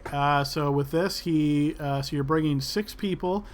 You notice, Leopold, he's even wanting to charge you for silver, unless you can somehow package her up or make it where she's not like a person, right? Or like a pet. If you could put her in a box or something like that and you're comfortable doing that, then he won't charge you. But if she's going to be like free roaming, he's going to charge you for her as well. I'll also offer to pay 6 gold per person if he keeps this passage secret. He takes the coin and says, sure. And you get the impression that like he didn't really care one way or the other, because he didn't even ask what your names were yet. But it doesn't seem like he has really any interest in selling you out. Now, somebody specific asked and offered more, who knows, right? But it seems to be reasonable. So count this as, do you want to keep silver free roaming, Leopold, or are you going to pack her up? I am not going to pack her up because I know we are going to get attacked on the way over. So. All right, so you are going to pay for her then. So it's going to be, let's see, so that'll be 6 gold per person per day. And let me just see how many miles that is. So that's about 8 days on foot. This ship that you're booking is a bit faster than that. So I would say you can probably get there in just over 5 days. So it's going to be in total, that'll be 6 gold per person. So 30 gold per person, except for Leo, that'll be 60 gold for you. So he will collect that from you guys. So please go ahead and deduct that amount. As you're getting ready to board the ship and take off, is there anything in particular you want to do or any preparations before making your way to Neverwinter? That's 180 each, right? Oh no, I was no. going to total math. Sorry, I'll pay it all, Adam. I'm gonna pay the 180 myself. Okay, fair enough. So that was 30 times 7 would be 210, right? Because it was 6 of you guys plus silver, Gotcha. so 210. Okay, so not hearing anything. I see some of you guys are buying some stuff in chat. Feel free to do that. You guys had plenty of time. You guys start making your way down to Neverwinter. So as you're on this boat and sailing fairly close to shore, you can see that the captain seemingly is staying close by to shore. You notice that when he first leaves port, there is sort of like one flag that is being flown. And then as you guys get like maybe 4 hours outside of Luskin, he switches the actual flag to something else. So it kind of goes from maybe like a whitish flag to more of like a brownish flag with this odd symbol of a fish, and then starts taking you guys further down. A couple of days go by in this 5-day travel without really much of interest happening here. You're kind of just watching the shore. You're watching out into the water. A couple of the sailors or the crew, they spend a little bit of time fishing here and then. A lot of cleaning the deck. You can hear some songs being sung, some sea shanties going out, and so forth.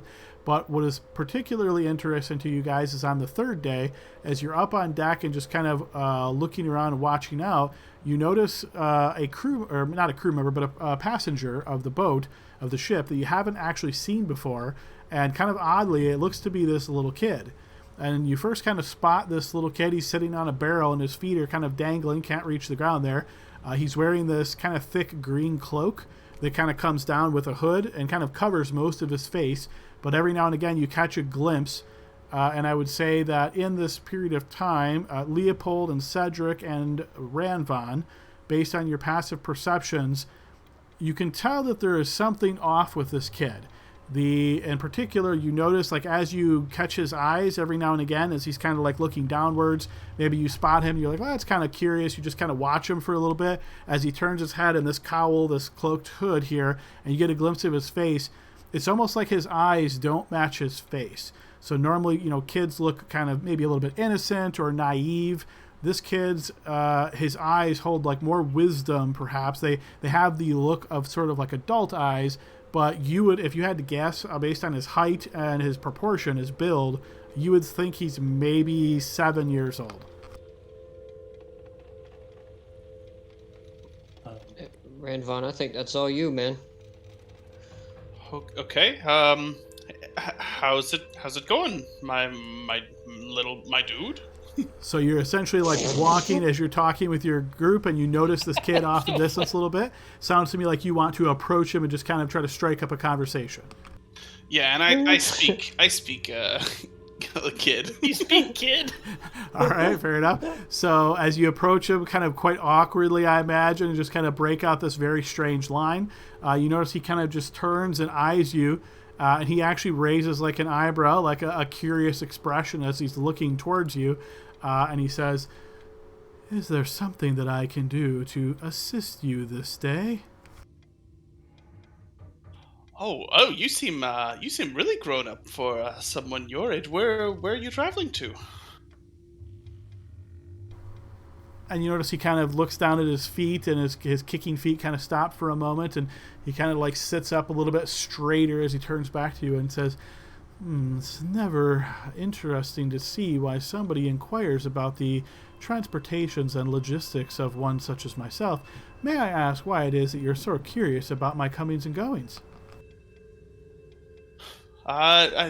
You seem pretty unique. I haven't seen like a guardian or anyone with you. You're a young man traveling alone on a boat. I'm a little concerned for you. And you notice he peers at you. You get this impression almost that if you could interpret it this way, like he's trying to gauge your true intentions here, like looking very carefully at your body language, your expressions, any creaks in your face, that kind of thing. And you see he just kind of focuses momentarily as he's looking at you very, very intently. And after doing so, you see he kind of nods like slowly, almost to himself, as though he has answered his own question. And looking back, he says, well, there is nothing that you need to concern yourself with. I am quite fine on my own. Thank you. That's great. Hey, say, do you play kickball? When I was young, my friends and I in our village, we'd always played kickball. Are you good at kickball? You notice again, he's sort of looking at you, and you can tell there's this sort of like strange. He's having like a very curious experience here, and he's one of these things are just kind of going over his face, and you can pick out some different reactions and stuff. And he says, "No, that was not one of my child time activities, I'm afraid." I'll pat him on the back and I'll be like, when we dock, me and you, we're gonna find a ball and we're gonna kick it. And as you touch his back, you notice he kind of flinches for a moment and looks at your hand. And do you have like a medal on your hand, like a gauntlet? Yeah, I have a gauntlet. Okay. As you like touch upon his back, you don't, obviously you're not going to really feel anything with a gauntlet, but you definitely touch upon his back, and you see he kind of like flinches for a moment, looks back towards your hand, looks back towards you, and as you take your hand off, it seems as though he visibly relaxes for a moment and nods and says, "I'm afraid my business will keep me quite preoccupied. I don't have time for flights of fancy."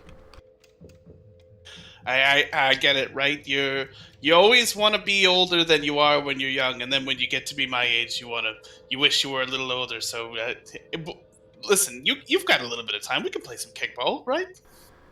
Give me a blind check for persuasion / awkwardness.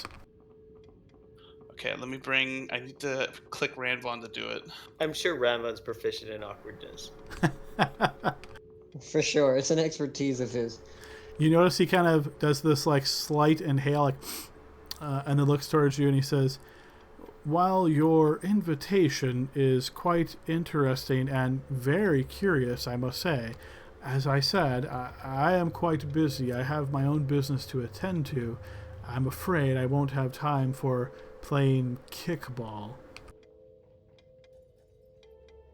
Okay, suit yourself then, and I'll go back to the group. All right, and as you're making your way back, the group, as you notice Randvon coming back towards you, you notice this kid watching Randvon's back like very intently every step he takes away, and it's not until he fully rejoins the group and like maybe like motions like, "Yeah, I just talked to that kid," or like gets ready to engage you guys in conversation. You see the kid's head just turns back, looks down, and you see his feet start kicking once again. He seems nice. Didn't want to play kickball, but I'm pretty sure he thinks I'm cool. Randvon, that was a 7-year-old kid using incredibly intricate language to speak to you. Right? He must have some smart parents. Mm-mm. He's probably I don't- homeschooled. Look, I don't think that's true. But I mean, the kid may be real well read, yes, but where are the parents? I mean, he's on a boat by himself with a pretty weird captain. It can't be that weird, right? I mean, like, look at Brandel. He's super old, but he's really smart. And then look at someone like Leopold. He's got to be just as smart as Brandel, but in what is that, a third of the time? Oh my! Leopold, you must have been just like that kid when you were young, right? It took me a while to kind of come into my own. And did you play kickball? Now I am trying to think if Leo played kickball. I'm sure I played kickball. Okay, well that's weird that he didn't want to then, if even you did. Maybe he's even smarter than you were. I never played kickball. It was in spelling bees my whole life. One time, my hideaway knife in my boot popped the ball, and then that was it for my kickball career. All right, with this awkward conversation out of the way and you guys reconvening and kind of speaking amongst yourselves, you notice suddenly the lookout up in the crow's nest looks down towards the captain with wide eyes and says, Captain! As he points out to the greater sea. And that is where we'll go ahead and pause our session here tonight, guys. Yes! Hope everybody enjoyed today's session. We'll pick up in 1 week's time and continue the adventure from there on our nautical adventure over to Neverwinter. Thanks, Adam. Thanks, y'all. Good Yeah, it was session, guys. good. I really like this It's a- plot. It's a good plot. It took me a while to grasp it, but I'm really engaged. It's good. I promise not to talk as much in the next session. What? It's always good when everybody contributes. Yeah, no, it's some of these plans, they take a while to think about, and there's a lot of specifics. So, but yeah, I think this went really well. So yeah, I hope everybody enjoyed it. It was a lot of fun. I'd say, if anything, this is like way better than most of our plans that we come up with. So we're doing good. I think we did pretty good. We're learning.